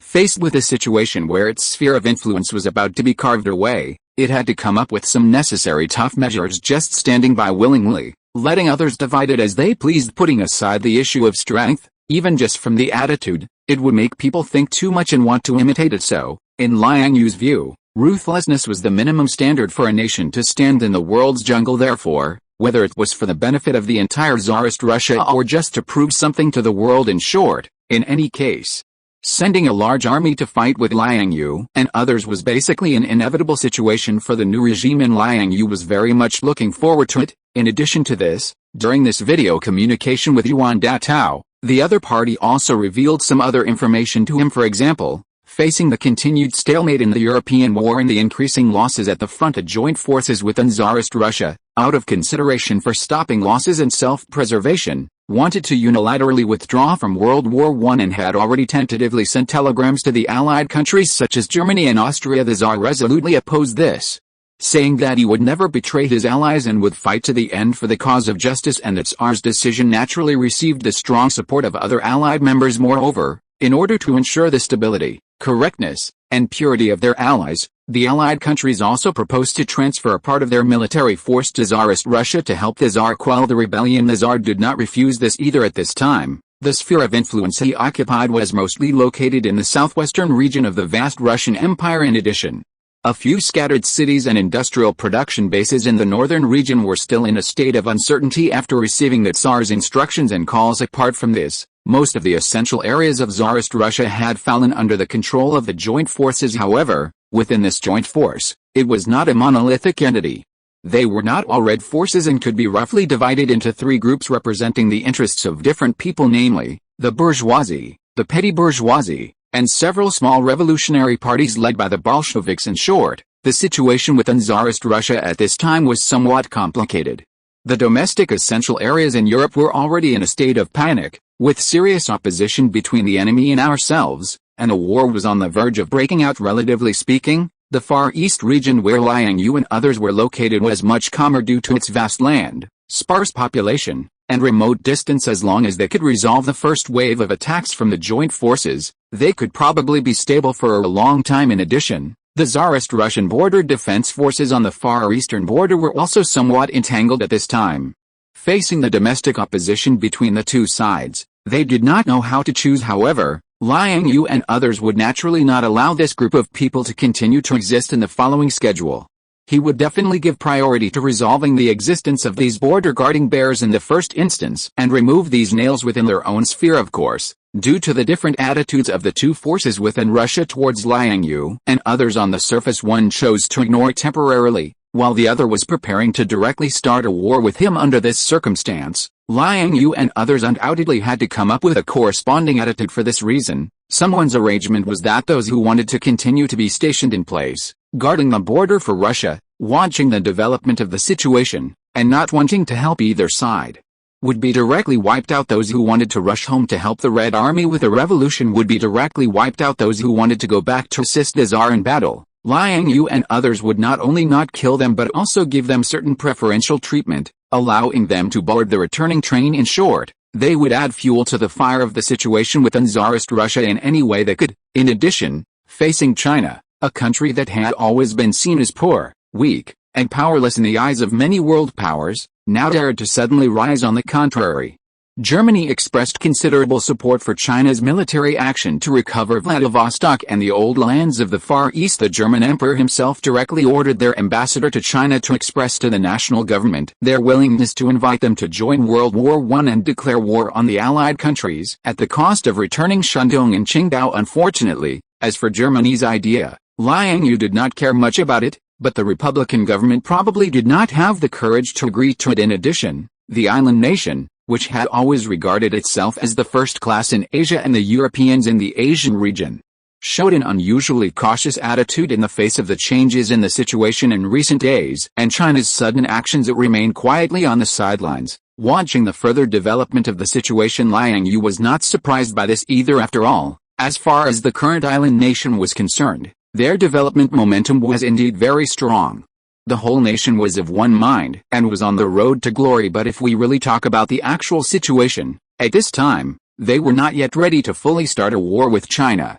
They could only constantly engage in some small actions in private and carry out local confrontation through slow erosion. The current changes in the far east of Tsarist Russia were completely unexpected. It did not yet have the strength to wage war with a poor and weak China, and it naturally had even less strength to engage in a territorial battle on land with Tsarist Russia, a true great power. According to Liang Yue's guess, the island nation was naturally very dissatisfied with China's occupation of the far east region of Tsarist Russia and was full of jealousy. It wanted to get involved but was afraid of getting burned and affecting its own original strategic development process. Therefore, with reluctance in its heart, It would most likely use some slightly tortuous means to gain some moral advantage, so as to limitedly intervene in this matter, for example, negotiating with the Tsar and the allied countries.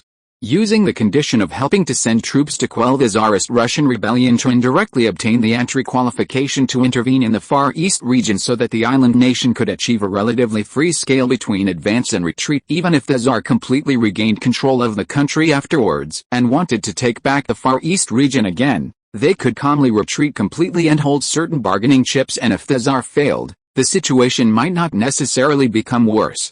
At that time, facing another force within Russia, they could still join forces with the allied countries or even China to maintain the suppression of that force in the east and west directions, so as to calmly prepare for the seizure of the interests of the vast northern region of Asia. In short, don't look at the fact that the island nation has been somewhat quiet in the past few days and has not yet expressed any views on this incident, but in private, it is definitely planning some ulterior motives. Chapter 565, Town North City. Dear comrades, not long ago, our great Tsar has ordered the official recall of all brave Slavic warriors back home. Currently, many rebels and villains are taking advantage of His Majesty's slumber, colluding on all sides, inciting innocent people to cause destruction, bringing huge losses to our great Tsarist Russia. The soldiers at the front are fighting, engaged in a life-or-death struggle with the evil allied powers, yet they disregard the overall situation and the long-term interests of Tsarist Russia, and brazenly launch a rebellion. This behavior now is the time of national crisis. Warriors, it is time to show the courage and responsibility of you, the Bear people. Take up your weapons and answer that Tsar's call. The Tsar's allies have all expressed their positions, determined not to let the domestic rebels succeed. Millions of Entente troops will soon arrive in Russia to participate in this righteous suppression movement, but, as a brave Slavic people, our valiant bears, how can we not unite under the leadership of the Tsar at this time, and instead let outsiders help us wipe out the domestic rebels? Has our great bear empire fallen so low, warriors? It is time to shoulder your responsibilities as soldiers of the Tsarist Empire. Take up your weapons, respond to the Tsar's call, and board the train home. The empire needs you. The people need you. Your aging fathers and mothers, also brave warriors. The sunflowers of the homeland are in full bloom. Sweet sap is flowing in the lush birch forests.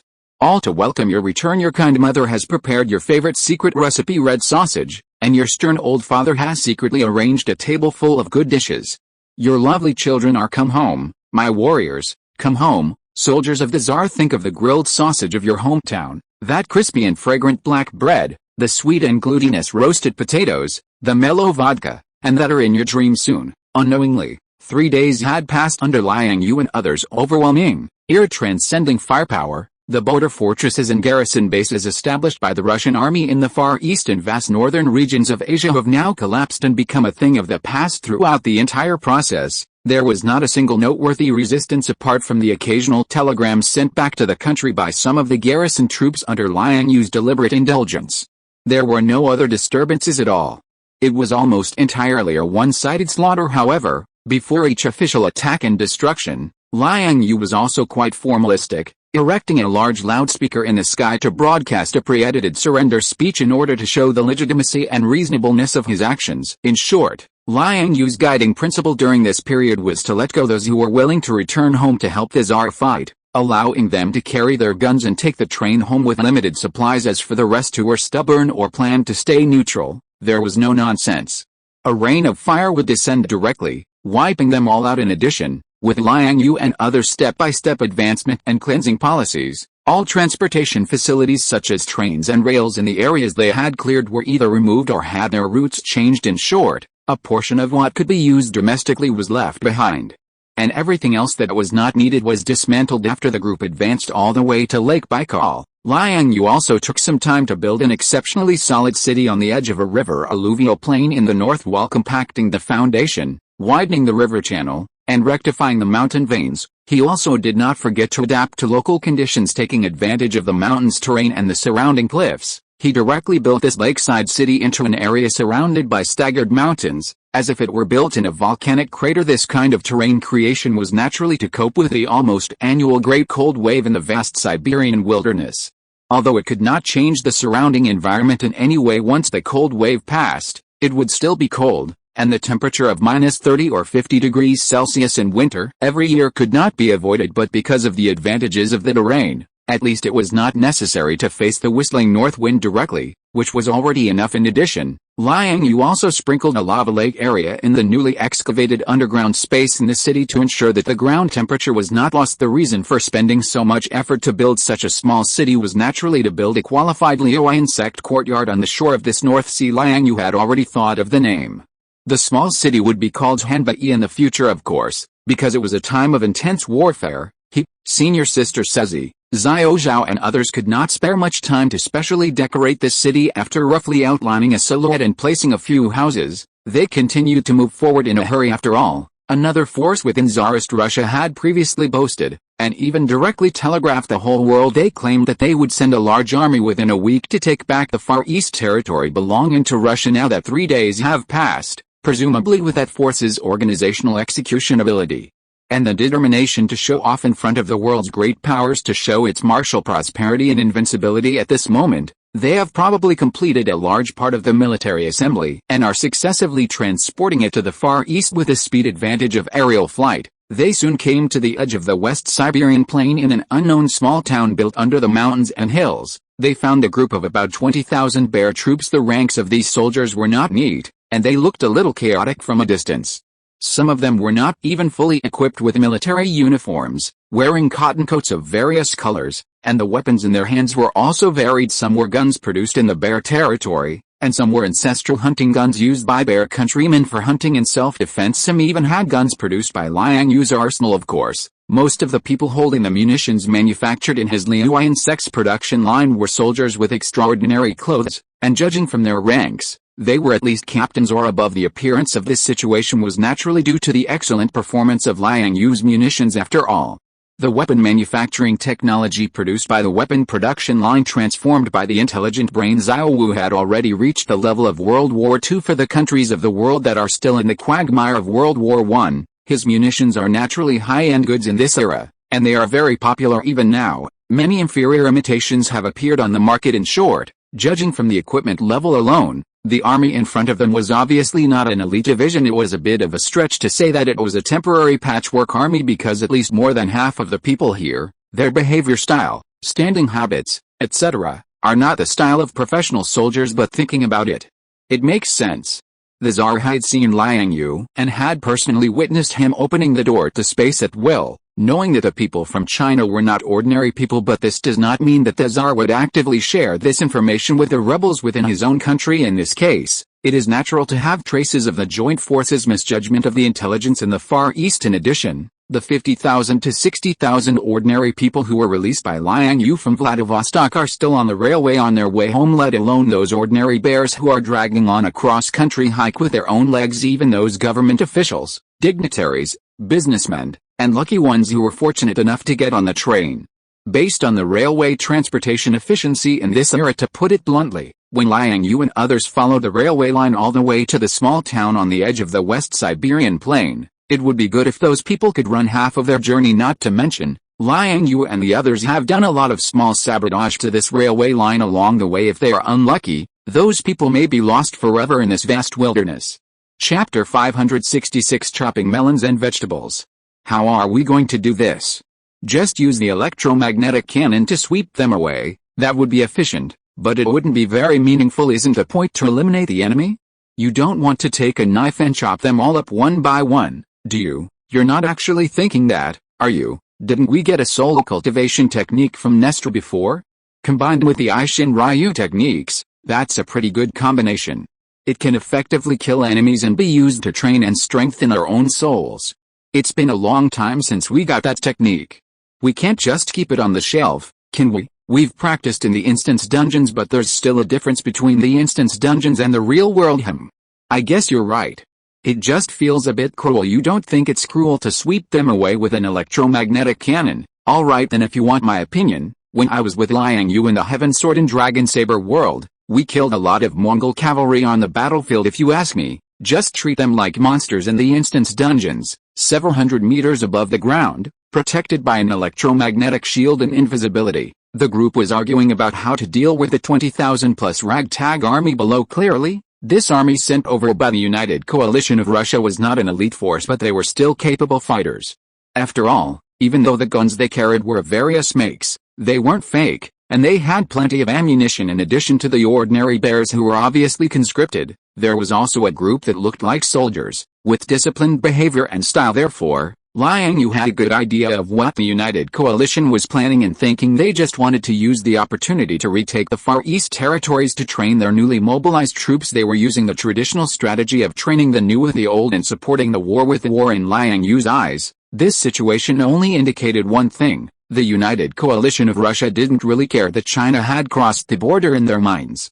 They still saw China as the weak, incompetent, and decrepit Eastern nation. Of course, that was true. Comparing the China of the Republican era with the world powers was pointless. However, being ignorant of Liang Yue and the others exposed the fact that their intelligence agencies and information sources were still lagging behind. This also showed that at least the Russian embassy in China had sided with that regime, and the Tsar was probably using this advantage, however long it might last, to contain some of the rebellious forces within the country. It was foreseeable that this ragtag army wouldn't be the only force the United Coalition sent as long as Liang Yue and the others could successfully eliminate these bears. Whether for domestic interests or to maintain their international image, they would definitely send more troops, and each time, they would be more elite. Have you decided? How are you going to deal with them? Soon after the brief exchange, Siko and Yuriko and others eagerly descended towards the ground, removed their flight boots, and exchanged their firearms for long swords and twin blades. Then, with an imposing aura and hidden by invisibility, they charged towards the oblivious and chaotic bear army. However, they were not the first to rush into the enemy ranks.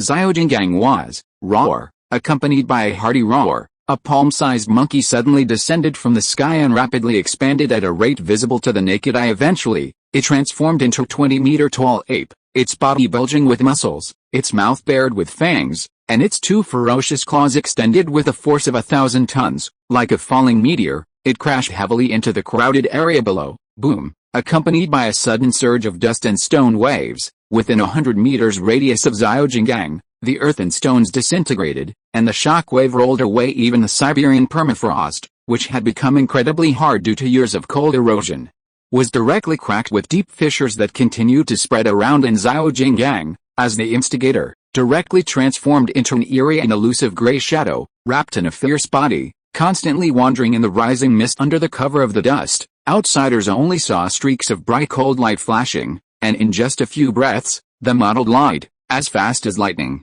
densely covered the entire haze. Along with the scattered wind, the air faintly carried a strong bloody smell. Roar, roar, roar. Short and wild growls mixed within, instantly chilling the hearts of the ignorant and bewildered Russians, and a creepy feeling arose in everyone. Then, on the outer edge of the crowd, 5 more streaks of bright white light suddenly appeared. Some were like flashing arcs, blooming and sweeping through the chaotic army, wide open and closed, while others were like colorful flower buds, fleeting and beautiful, but exceptionally deadly. Each dazzling flash took away at least 5 or 6 strong Russians from the crowd. Along the way, imperceptibly, an atmosphere of misery and terror began to spread around. This was the power of the Aishin Ryu techniques, which not only targeted the target's physical body and vital points, but also directly caused damage to the enemy's soul while wielding the sword, and it subtly created mental suppression on some of those affected. In this situation, as long as they were not unusually strong or had exceptionally tenacious vitality, they could almost always gain an advantage and most likely kill with one strike. For example, these bears in front of them, each of them looked tall and sturdy,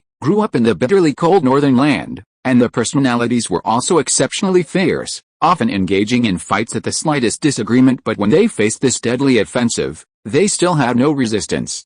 Anyone covered by the bright arc of light could not escape the fate of being beheaded and having their souls destroyed on the spot. In this way, in just over an hour, the entire army of more than 20,000 ragtag bears below was slaughtered like cutting melons and vegetables, eventually leaving only a pile of broken limbs. Fresh blood stained the earth, and the stinking bloody smell and a large amount of scattered soul power mixed together, permeating the entire air. During this time, Liang Yue did not participate in the slaughter below, but hovered in the sky, responsible for helping them fill in the gaps in order to cooperate with its Tsar's battle plan and prevent their intelligence from being leaked. He ordered the AI Xiao Wu to block the signals below from the beginning. Liang Yue himself directly knocked out the radio and communication lines below with his gun in the air after the battle below ended. He used an earth wave technique to cover the devastated battlefield below, along with the entire town, under dozens of meters of permafrost in place, except for the different color of the soil, as if it had just been cultivated. No traces of the battle were left. If you are listening to this novel on a channel other than Fanfic World, it means it was downloaded and re-uploaded without effort. We warmly invite you to visit our channel, Fanfic World. There you will find the original version of this story and many other novels of various genres. We look forward to seeing you dive into a world of incredible novels. Chapter 567 Bloodline Suppression. Huff huff huff, ouch, so tired. It feels like I can't quite catch my breath after resolving the issue with the 20,000 or so miscellaneous troops in the town. Everyone gathered together again. Looking at the girls, who were now suddenly panting and sweating profusely from the relaxation, Liang Yue smiled slightly with a wave of his hand. He produced a pile of food and drinks to provide them with necessary nutritional supplements. The one flash-style combat skill taught by Nesta had this one drawback. Besides providing limited use and training of soul power, it relied almost entirely on physical strength for support and physical strength. For people like Seiko-senpai, who possessed a MAG character template, was both an advantage and a limitation. Total physical strength was limited and linked to food intake. Once depleted, it would directly reduce health points, although it could be quickly restored with various foods. When they were in the heat of battle, where would they find the time to eat? However, as villagers of his, old Liang's, household, the satiety and physical strength of the girls weren't set in stone. With the increase in individual strength, the improvement of realm, and the development of various physical abilities, this upper limit was constantly being raised. But as the saying goes, human power has its limits. At this time, Seiko-senpai, Nami Rika, and others couldn't yet push every dimension of their four-dimensional attributes to over 1,000 points like Liang Yue. Although they were burdened with the added benefits of multiple development systems, they still hadn't transcended the category of ordinary people using the one flash-style combat skill. Little King Kong didn't have so much trouble relying on the valiant king of land warfare, the behemoth warbeast's bloodline talent. This little guy was fine. After shrinking down, he squatted on Liang Yue's shoulder, scratching himself, showing no signs of discomfort after the battle. Moreover, throughout the entire battle, at least more than half of the previous 20,000 plus Russians were killed by Little King Kong. From this, it can be seen that talent is sometimes really important. After resolving the battle here, Liang Yue and the others only rested briefly in place before finding a secluded valley nearby that carved out cave dwellings, arranged rooms, and established an outpost for observing enemy movements. Settling down there for the time being, they had no plans to continue advancing forward at this time. The situation within Tsarist Russia had reached a point of imminent eruption. With a great war about to begin, further ahead was the vast plain region within Russia, with a relatively high population and level of development. Whether for the Tsar or the other joint regime, that was a strategic heartland that they had to fight for. Every city and industrial base would have to be fought over with the lives of many Russian soldiers. Although the area that Liang Yue and the others occupied was still a considerable distance away from the territorial range stipulated in the original land transfer agreement with the Tsar. But under the current situation, Liang Yue and the others wouldn't be foolish enough to get involved in the main conflicts within Tsarist Russia. Becoming a common enemy to both sides pushing too hard might backfire and make them the primary point of conflict in everyone's eyes, leading to unnecessary troubles. Although this probability was small, it had to be guarded against. Therefore, in order to avoid provoking the Tsar and the joint regime as much as possible, Liang Yue and the others decided to take a break for the time being and wait. They would quietly wait for the further development of the situation within Tsarist Russia, until the two sides truly began to fight, starting a large-scale offensive and defensive positional war. Only after the conflicts deepened, heads were broken and blood flowed, and there was no room for maneuver, would it be a good time for them to reappear and reap the benefits. In the meantime, what Liang Yue and the others needed to do was to stay in place, adapt to circumstances, and act accordingly. If enemies came to attack, they would directly eliminate them. If there were none, they would temporarily shift their energy back to digesting and developing the existing territory. In short, now that the war was in full swing, and China was in a rare period of strategic development, there were things to do. So, in the following period, everyone secretly settled down. Liang Yue left behind a small martial avatar and a panoramic sand table, entrusting Xiao Zhao and others to use them to observe and monitor the specific situation in the surrounding areas, especially those possible Russian foreign people who were sent to sneak attack. He himself went north, taking another panoramic sand table to search back and forth in the vast Siberian wilderness. The focus was naturally on the dense, unusually abundant river network in this primitive land that was now the early summer season of the year, and even in places close to the Arctic, some mountains and rivers had already entered the melting period, although the probability was small. In order to prevent the Russian side from using the crisscrossing waterways to play a second front, guerrilla warfare behind enemy lines, Liang Yue still set off non-stop. He himself only needs to master the main control system, and can control and operate these avatars within a certain range at any time. The disadvantage is that the total resources and calculation volume of the intelligent light brain itself are fixed. The more independently running parts are split off, the lower the calculation ability and the function that can be exerted. Now, Liang Yue has a total of 3 avatars of Little Marshal, one in the manner and reality, responsible for controlling the security system and the scientific research center in the basement, one in the stronghold world, responsible for mastering his various scientific research and production work during the Heavens experience just now. One was split off to Seiko-senpai and others to support the real-time observation and monitoring functions of the panoramic sand table. The main program of the intelligent light brain has always been integrated with Liang Yue, of course. This situation is not immutable according to the intelligent brain Little Marshal himself, as long as certain material conditions are met, and its own technical research and development level has enough accumulation, it can completely replicate the main body of the intelligent light brain under certain conditions. That is to say, Little Marshal can carry out self-mass production under certain basic conditions. Liang Yue is naturally very much looking forward to this. In this way, in the following week, Liang Yue traveled everywhere in the vast Siberian wilderness. He didn't find a few secret bases or military fortresses of the Russian army, but he did find a lot of metal veins, rare mineral deposits, oil, natural gas, and other resources with abundant reserves. I have to say that in this endless wilderness and sea of trees, although it looks barren and desolate on the surface, and the geographical environment is harsh, the various precious resources buried in the inland are absolutely rich to a degree that can make outsiders smack their tongues in order to make it more convenient for future generations of Chinese personnel to exploit and utilize. Liang Yue also worked tirelessly, floating in the sky for a whole week. Circling around the entire vast North Asian region, he marked the resource distribution above 30 kilometers underground in the Siberian wilderness on file, drew them all into a map, and planned to integrate them for future use when leaving. When China's political situation is completely settled, hand it over to government staff to handle. For this reason, Liang Yue didn't even have the mind to go back and pay attention to the 2 waves of reinforcements sent by the Russian joint regime in the past week, and all of them were handed over to Seiko-senpai and the others to deal with on their own at the same time. This also strengthened Liang Yue's determination to hold on to this land now that he has come to this world, and has also descended into this area of turbulent world. If there is an opportunity to provide future generations of China with a more superior living soil, then why not do a good job and achieve some success? Chapter 568: The Strange People of the Bear Family.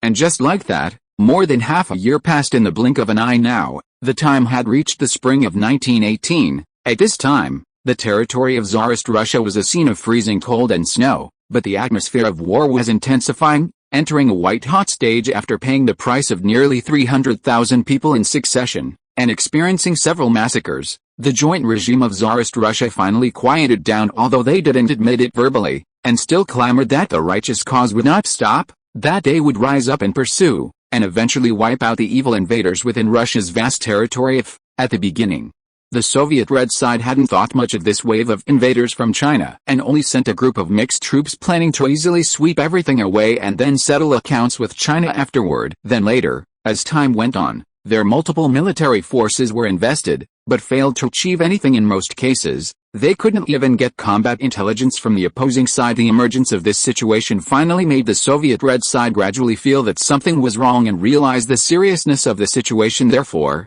in another batch of Far East Recovery Army, there finally began to appear the figures of several bear adepts. There were a dozen or so gray-robed clergy, knights in half-body armor, and mages leaning on wooden crutches, similar to druids. Unfortunately, the arrival of these people didn't cause much trouble for Liang Yue and the others, although they were mixed in with an army of tens of thousands of people, looking inconspicuous at first glance. As soon as these people stepped into the detection range of the panoramic sandbox, they were immediately identified. To be precise, they were identified by the intelligent brain, Xiao Wu. The obvious energy aggregation phenomena, different from ordinary people, made these bear adepts like fireflies in the night, inherently emitting unusual light and heat, making them hard to miss immediately afterward.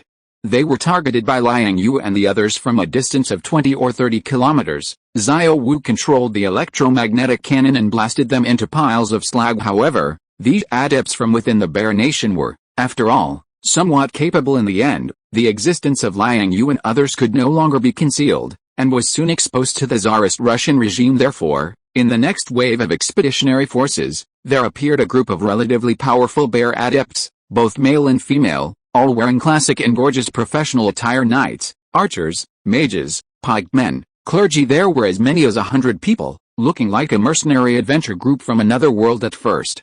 These people wanted to negotiate with Liang Yue, setting out rules and clauses, claiming that they, as superpowered beings, should not intervene in the wars of mortals. Unfortunately, Liang Yue wouldn't talk such nonsense with them if they really had to abide by the rules. The former Qing dynasty wouldn't have fallen into such a miserable state. So, with one meeting, more than half of these people were eliminated by Liang Yue. Among the remaining survivors, another half or more were wiped out by Xiao Jinggang in a burst of charging and killing, while Siko Senpei, Narikao and others followed closely behind, ending with a melon-cutting vegetable-like sweep. Speaking of which, when it came to combat power, these adepts from the Bear Nation, although much stronger than the surrounding ordinary people, were completely no match for Liang Yue and the others. At best, they were equivalent to a group of second- or third-rate martial arts experts. The strongest of them was probably at the level of a first-rate martial artist, but he was still cut in half by Liang Yue's sword at the very beginning. In terms of the overall combat capabilities of these people, they were actually not as troublesome as a group of well-trained soldiers armed with guns, of course, for Liang Yue and the others.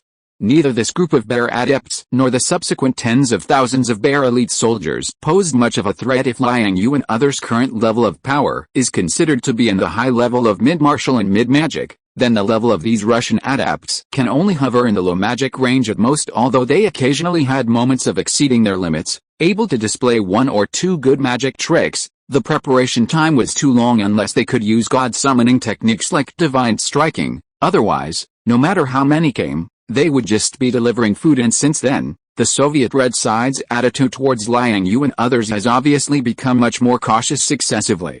They sent several more batches of elite and adept mixed teams to attack several times, but the result was still a complete annihilation. So they temporarily abandoned the idea of continuing to advance into the Far East, and instead focused on defense. They directly emptied a small town a dozen kilometers away, invested a lot of troops, and built solid defensive buildings. By the way, it seems that a group of clergy was also sent to perform some kind of blessing ceremony on this small town. Rune carvings and other strange adept methods and their actions were naturally exposed to the surveillance of the panoramic sandbox. However, Liang Yue and the others didn't care at all about their actions. If he really wanted to continue pushing the battle line forward, this small city would not be enough. A meteorite, a ground subsidence, a magical blizzard, or a lava lake suddenly emerging from the ground, a doomsday volcano, and so on. As long as a large-scale skill was smashed down, these defensive works painstakingly constructed by the bear adepts would immediately collapse. However, the outcome didn't even require Liang Yue and others to take action personally regarding the Soviet Red Army's advancement plan in the Far East direction.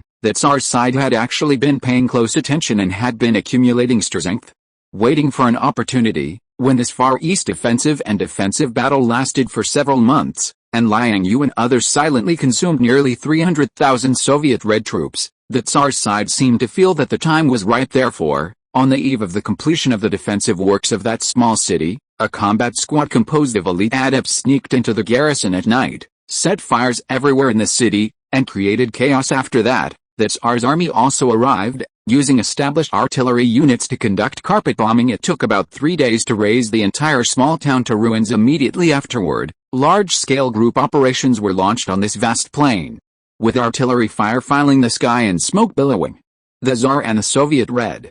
The original combat direction was mainly concentrated on the Western Front at the beginning, because the Tsar refused to give up his status as a member of the Entente, and had to insist on the Allied front while fighting the civil war with two-line operations, one in the south and one in the north. They inevitably fell into a passive situation. Fortunately, the Entente also made timely adjustments internally in order to ensure that Russia would not completely lean towards the Allied powers, while increasing the offensive against the Allied forces on all fronts. It also deployed a large number of reinforcements and support materials to the territory controlled by the Tsar through sea, land, and air transportation. In addition, The existence of Liang Yue and others did put considerable pressure on the Soviet Red from the Far East. After the Soviet Red took the initiative to choose a hostile attitude, they began to continuously bleed them, which can be described as a thorn in their side, making it impossible for them to completely concentrate their forces and focus on fighting the Tsar. After such a stalemate for several months, the collapse of the 300,000-strong army finally allowed the Tsar and the Allied reinforcements to recover and launch a counter-offensive against the Soviet Red.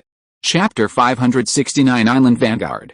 However, even under these circumstances, the overall situation in Tsarist Russia remained unfavorable. The Tsar was still at a disadvantage, even with the support of the Entente powers and the intentional or unintentional assistance from Liang Yue, because, after all, the Soviets were not fighting alone. Although perhaps not by design, the Soviets and the Allied powers had, in effect, formed a natural alliance. They all wanted the Tsar dead and for Tsarist Russia to withdraw from World War I. The bourgeois and petty bourgeois forces, which had previously united with him to overthrow the Tsar, were now secretly beginning to lean towards the Tsar's side again. In addition, some extraterritorial countries that were not originally within Europe, such as the United States, were now beginning to send various forces to join the fray of World War I. If Liang Yue wasn't mistaken, the male lead in the Wonder Woman storyline should have entered the European battlefield as a spy under these circumstances. Furthermore, some countries with ulterior motives, such as Japan, had already begun actively engaging with Tsarist Russia and were eager to join the war. According to intelligence conveyed by Yuan Datao from within the country, Liang Yue learned that the Japanese seemed to have reached a preliminary agreement with the Tsar, deciding to send troops to help him quell the rebellion. However,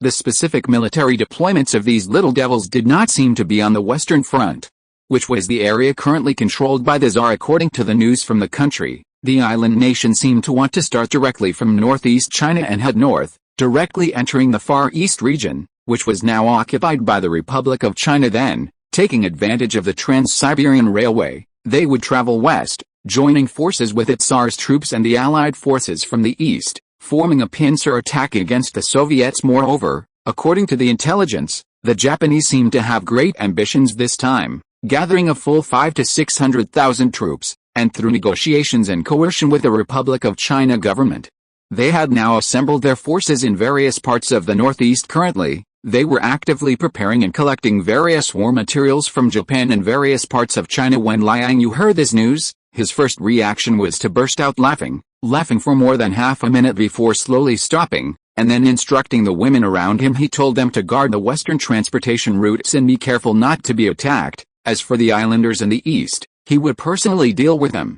At this time, after more than half a month of intense preparations, the first batch of the Little Devil's troops, a vanguard force of about 80,000 soldiers, had successively boarded trains from northeast China and entered the Far Eastern railway line. Liang Yue was currently flying hundreds of meters above in the sky, following them all the way with an invisibility spell, holding a panoramic sand table in his hand, leisurely considering the best area to intercept these troops. After careful observation, he finally chose a section of valley road located between rolling hills. The narrow railway was now located in the low-lying angle at the bottom of the valley, although it could not be called a remote corner. On the contrary, the road surface through which the railway passed seemed very flat and even spacious. However, the surrounding terrain would not change because of this. The slopes and hills on both sides, hundreds of meters high, seemed to rise from the ground, sandwiching the railway at the foot of the winding mountains. In addition, it was now early spring, and the cold Siberian plateau was still howling with cold winds, and thick white snow was piled up on both sides of the hillside. At a glance, it was a dangerous place. In fact, it wasn't just Liang Yue who thought so.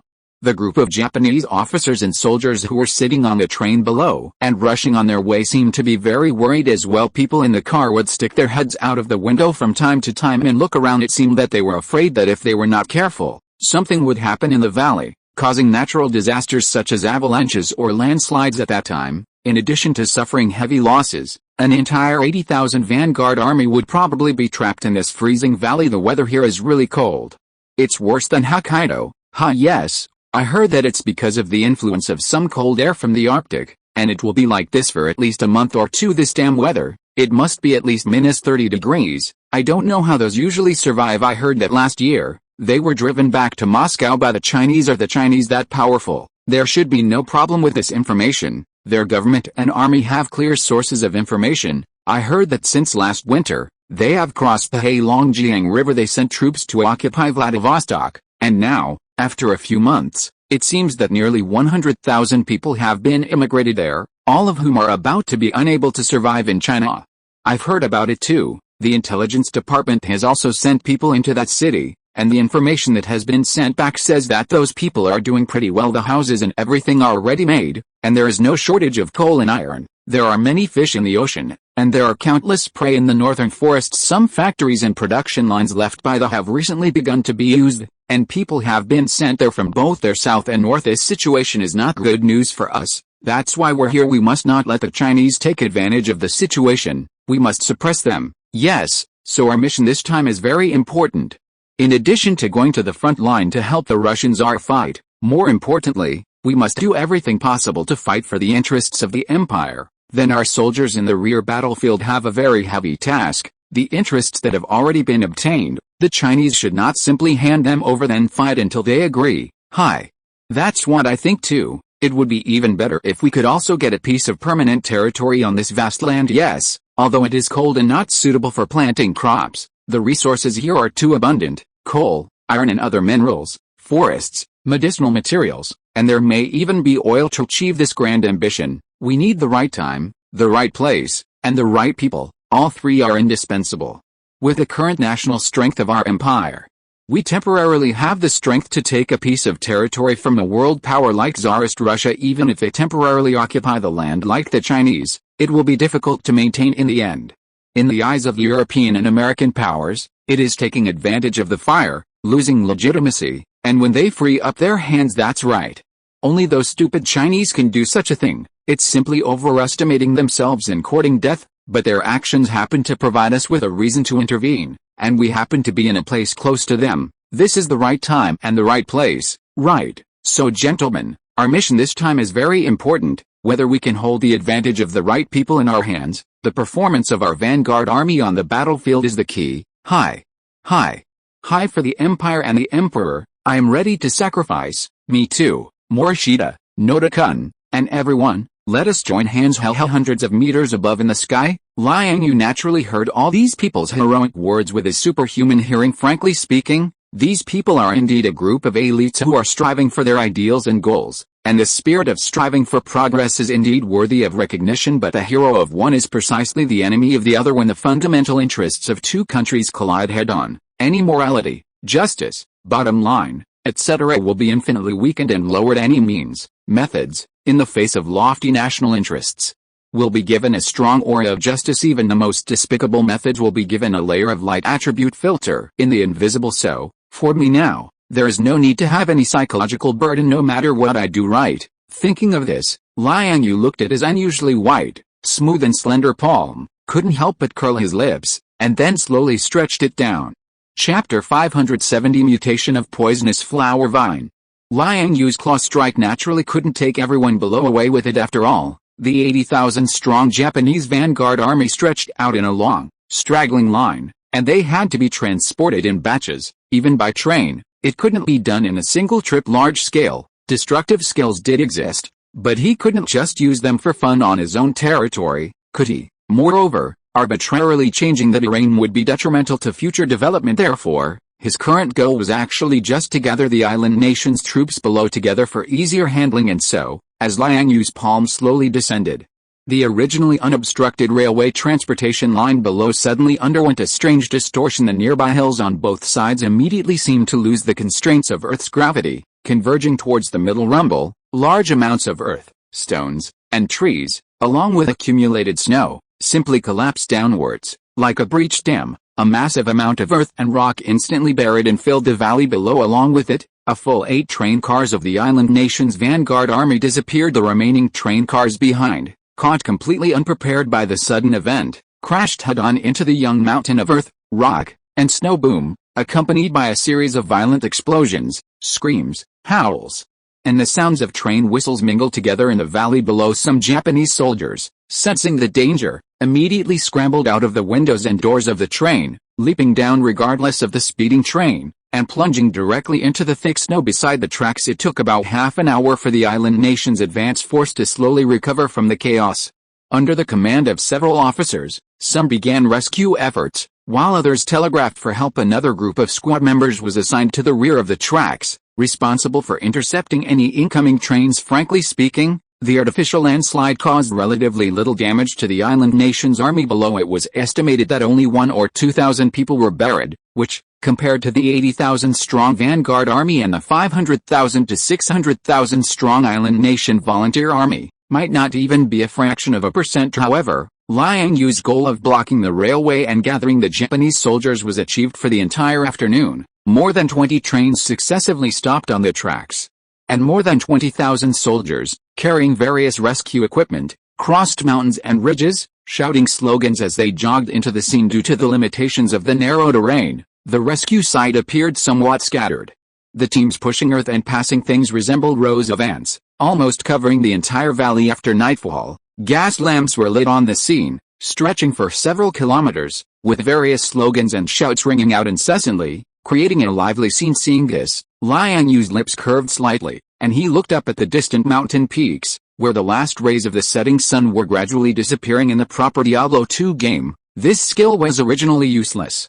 Apart from helping to kill a few small monsters in the very early stages, it had no other use. However, its skill form and damage output model were good, with continuous summoning, AoE damage, and poison, etc. Unfortunately, as the player's level increased, the damage of this skill couldn't keep up. But in the real world, especially with the help of the system, Liang Yue and others had completed the real-world transformation of the skill, and the situation was different. Not only could the size, damage, and coverage of the poisonous vine be changed, but even the form of existence and attack mode of the vine could be altered in many personalized ways as the user's proficiency and control over the skill increased. For example, now, earthquake, lie down, no. There's something underground, it's poison, there's a monster, everyone be careful, what crack crack. Accompanied by a series of panicked and desperate screams, a giant centipede, as long as 50 or 60 meters and 7 or 8 meters wide, burst out from the inside of the landslide across the railway track, winding and twisting. Its speed was extremely fast. In the blink of an eye, it had already begun to dance, its huge body, constantly moving and shuttling along the railway line in the valley, flying close to the ground, howling like the wind, unrestrained, heading straight for the densely populated areas, going wherever there were more people. Hundreds of sharp, knife-like claws constantly waved, and wherever it passed, even the mountains, rocks, and soil violently churned. A set of serpentine movements easily slaughtered all the Japanese soldiers along the way. At the same time, plumes of ghastly green mist were constantly spewing, surging from the centipede's body. In just a few breaths, it had filled the entire valley. Those Japanese soldiers who were lucky enough not to be directly slaughtered by the centipede and hid in the grass and behind the rocks were not so lucky this time. Anyone who was, Zhan Sheng, touched by this poisonous mist immediately foamed at the mouth, clutching their own necks with both hands, and fell to the ground with a ghastly green face. In just 5 or 6 minutes, under Liang Yue's control, the poisonous vine below had poisoned and killed all the Japanese troops along the railway line, leaving no survivors.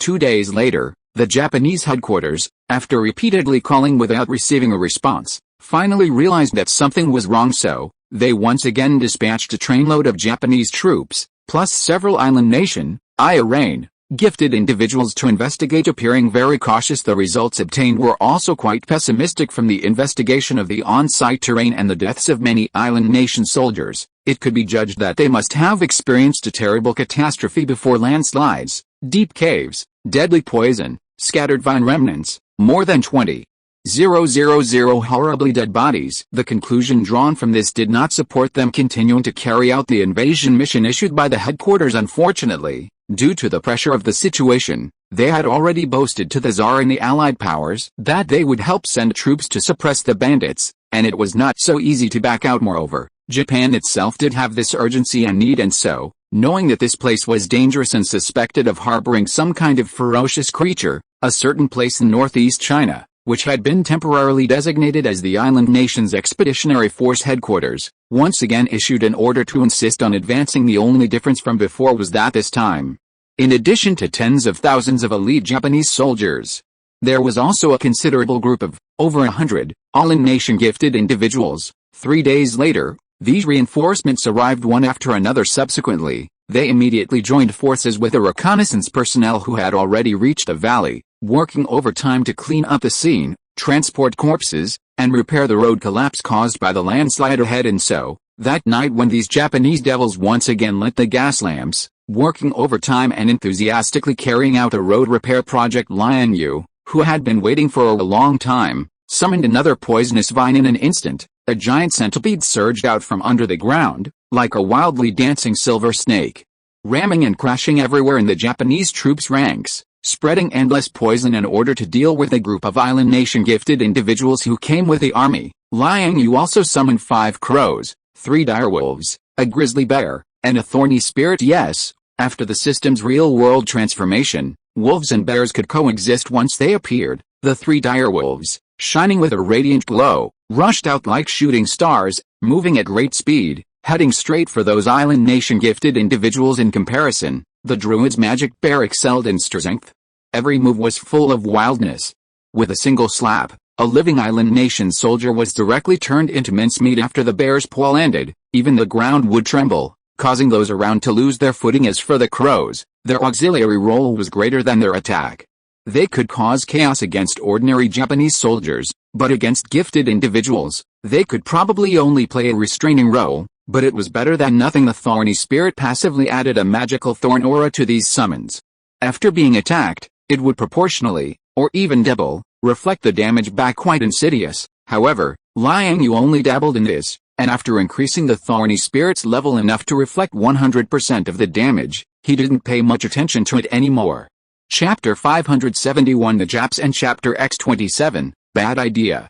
The over 50-meter-long venomous flower-vined centipede roamed everywhere, flying up and down, its green poisonous mist spraying recklessly. The 8-meter-tall magic bear was exceptionally ferocious. Each step, each run and jump, resonated with the earth, causing the ground to tremble and the trees to sway wildly. 3 faintly glowing ghost wolves, like shooting stars, constantly darted through the crowd, charging and colliding, their speed incredibly fast. There were also 5 dark crows lurking in the night sky, staring with pairs of blood-red eyes, occasionally swooping down like arrows, snatching several lives from below. Empowered by the thorn's aura, these summoned creatures were now exceptionally fierce and reckless. Even swords and bullets, concentrated fire, could not cause them any damage. Instead, they implicated the attackers, inexplicably causing several bloody holes to appear on their bodies, or breaking their bones and tendons.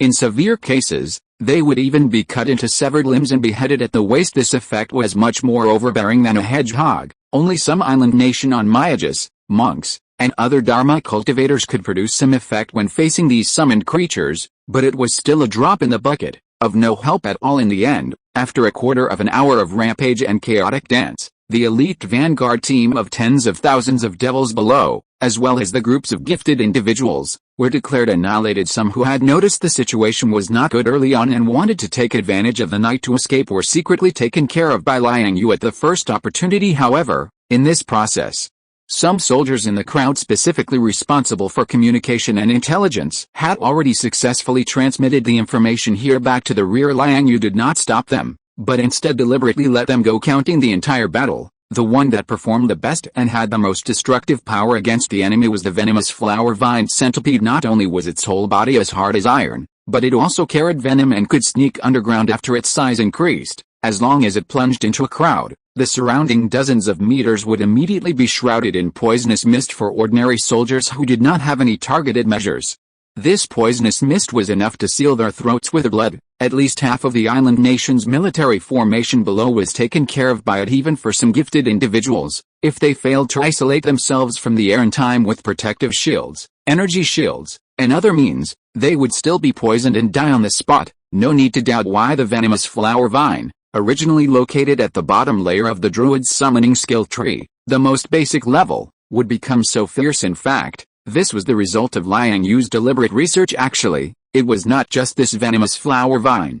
Other wood attribute magic on the skill tree, wood vines, tree spirits, etc., as long as they were related to the wood attribute, were within his research scope. The purpose of this, needless to say, was of course to better research and develop his own innate thunder, fire, and wood imagery among them. The combination and matching of various toxins was the focus of his research. For example, the toxins sprayed by the venomous flower vine at this time, in addition to being able to cause death through the most common means of infection, also possessed a certain degree of corrosion and the ability to act on non-physical beings such as yin spirits. Using it to deal with this group of ordinary people in front of him was actually a bit of an overkill, like using a sledgehammer to crack a nut. Soon, another week had passed despite being very annoyed by the frontline battle situation, with a full 30 to 40,000 troops being lost on the march before even reaching the battlefield. This was simply a disgrace to a group of high-ranking generals of the island nation's army. So, under this circumstance, the group of expeditionary force commanders who were gathering in northeast China finally came up with a crooked idea that was to hire a group of civilians from China to open the road ahead.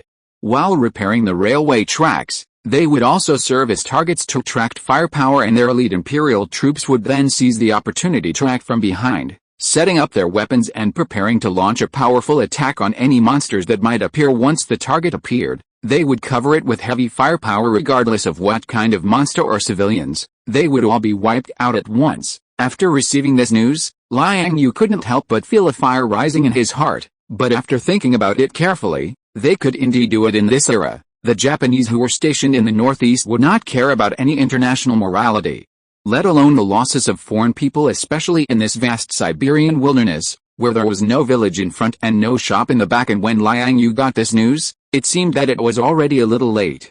The Japanese side would naturally not openly recruit scapegoats in the northeast and do such unscrupulous things. Even the local government officials and competent departments were only aware of it afterward, when a new batch of island nation soldiers took tens of thousands of ordinary civilians onto the departing train, and then reported the matter to the relevant departments. Liang Yue had nothing to say about this. He immediately turned around and flew towards the northeast along the railway line. In just over an hour, he found the trains that were carrying the civilians and the subsequent devil soldiers. Counting them, he found that in addition to more than 10,000 ordinary civilians, the rear of the train also carried about 8,000 elite Japanese soldiers, as well as quite a few artillery pieces. This time, the island nation sent real elites.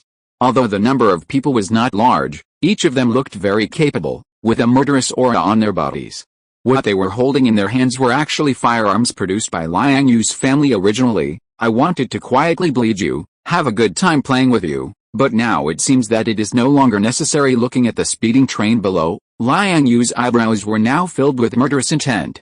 With a thud, the whole person fell down when he was within 100 meters of the train. The ability that had been shelved for a long time, hair manipulation, was instantly activated. In the next moment, Liang Yue's whole body was still calm and relaxed, and his clothes, hair, and other things were not changed at all under the protection of the electromagnetic shield, seemingly without any action. But inside the train below, screams and wails had already resounded throughout the carriage. In an instant, a large number of Japanese soldiers responsible for guarding the northeast civilians almost all jumped up at the same time, inexplicably starting to look ferocious, their eyes splitting one by one. They tried to pull their hair, blood gushing out, constantly flowing down their hair, scalp, and palms. From time to time, they would take their heads and smash them hard against the car seats, tables, chairs, and even their companions. In just 1 or 2 seconds, they would tilt their heads and fall into the carriage, their facial expressions extremely miserable. This was Liang Yue's hair manipulation ability. The new ability that was awakened after advancing to a certain level. Simply put, it was the ability to remotely obtain control of other people's hair, strengthen it, turn it into steel needles, and then pierce them into their bodies. When the ability grew to this point, Liang Yue temporarily put this ability aside, because if he wanted to achieve substantial growth, he still had to improve his own realm and life level, hair manipulation and the like. The power was good, and the angle was also strange, but in the end, it was just a means at this time. The reason why he wanted to take it out again was mainly to specifically solve the group of island nation soldiers in the carriage while trying not to hurt his compatriots. Soon, as Liang Yue slowly floated and wandered from one carriage to another, after a few hours, the group of elite island nation troops and the train once again lost their souls in a foreign country. Chapter 572 Rain and Mist. Approximately 2 hours later, Liang Yue rearranged the northeastern laborers on the train, attaching the carriages heading towards the Siberian plain to the return tracks. After inspecting the train's power system and confirming it was in good order, he headed east, running along the railway line back into China. Before long, he overheard a group of Japanese soldiers discussing the location of their so-called Imperial Japanese Army's temporary headquarters. So, after casually wiping out this group of Japanese soldiers near the border, he eagerly advanced towards the northeast. He flew and fought his way through flattening any Japanese soldier squads or military assembly points he encountered in areas with Chinese civilians. He primarily used hair manipulation and precise marksmanship to engage the enemy. As for Japanese military bases, secret bunkers, and other hidden structures, he directly leveled them with large-scale magical techniques. In short, Liang Yue spent the next week doing essentially this regardless of the uproar and discussions his actions might have caused in the outside world. Liang Yue himself had gained a lot of inspiration from the killings during this time. He gained insights into how to specifically identify targets, quickly achieve effective kills, and effectively integrate his complex skills and magical system. It must be said that sometimes things are just like this. You may seek something desperately and fail to find it, and no matter how hard you think, the reasoning only stays on the surface. Now, suddenly changing the environment and the way of thinking, the thoughts in Liang Yue's mind became clear all at once. In fact, to sum it up in one sentence, practice makes perfect. While constantly traveling throughout the northeast region, carrying out devastating blows against the Japanese soldiers stationed in various settlements, Liang Yue gradually realized his strengths and weaknesses in this killing. This was an experience that he could not receive in the dungeons before. After all, even the highest difficulty level of Diablo 2, Hell Mode, couldn't make him face a situation like this, where he was facing 10,000 enemies, or even 80 or 90,000, or 100,000 enemies before. In the world of Heaven Sword and Dragon Saber, Liang Yue had encountered a considerable number of Mongolian soldiers on the battlefield, but at that time, his realm was not high enough, and he was still ignorant of his own cultivation and path, remaining at the superficial stage. He had never put in practice and closed-door meditation like he was now, in order to create a method and find a path suitable for himself in the complex path of evolution. In short, Liang Yue's situation now was probably that he met the right self at the right time and place, and he had all three advantages of timing, location, and people. Sect leader. Your previous actions have put a lot of pressure on our Republic of China government. Recently, the European and American powers in the international arena have been scolding us a lot. It's just that the fox grieves for the rabbit. They originally wanted to support Japan to contain our China, as well as the previous bear. Now that Japan has suddenly lost 500,000 or 600,000 soldiers, their vitality is greatly damaged, and it will be difficult for them to do anything in a short time. The civil war in Russia is still going on, and now that our China lacks containment, those Europeans will naturally jump up and down. That's right. I heard that recently, as news of the destruction of those Japanese soldiers in the northeast spread, Britain and France have begun to accelerate the progress of the war, and they are planning to send more troops to Russia. Recently, I think they are also anxious. Even if they lose more soldiers, they are not willing to leave us too much time for development and digestion. Also, I heard that the faction in Russia seems to have some unpopularity in its program and slogans, which makes the Western European countries very afraid, even the German Emperor and others. But due to the pressure of the war, the Allied forces have not given up their support for them. Right, that's true, but judging from the current situation, the Allied countries such as Germany and Austria-Hungary have begun to run out of steam, and the war materials in all aspects have begun to run out. Even the payment for the military fire and weapons under our Liang sect has begun to use various antiques and jewelry. Of course, it is the batch they robbed from us back then. They can only support it until the end of the year at most, but compared to these countries of the Allied forces, I am more optimistic about the force in Russia. The organization is very strong, and the will to fight is also very strong. You can try to absorb some of their advantages, but sect leader, their main feature is to nationalize all land, emphasize the union of workers and peasants and armed power, and oppose exploitation, which is too difficult for our China. Well, you can try it first. As for reforms, I don't care about the internal affairs of China. As for the external affairs, I will watch the northern area first. That's it. On top of a high cliff, one side of the steep mountain wall faced a vast expanse of water. The water was vast and sparkling. Groups of water birds were soaring freely in the sky, chirping while flying. They would occasionally turn into sharp arrows, plunging into the water, and then flapping their wings, proudly picking up a plump fish and flying away quickly. This vast water area is Lake Baikal, which is also the North Sea in the traditional Chinese sense. On the steep mountain wall, on a balcony carved out from the inside of the mountain, Liang Yue had just turned off the communication device in his hand. Beside him, Hinata, who had appeared at some point, had very considerately brought him a cup of spiritual tea. The fragrance of tea was rising with the water mist, interspersed with a clear wave of spiritual power.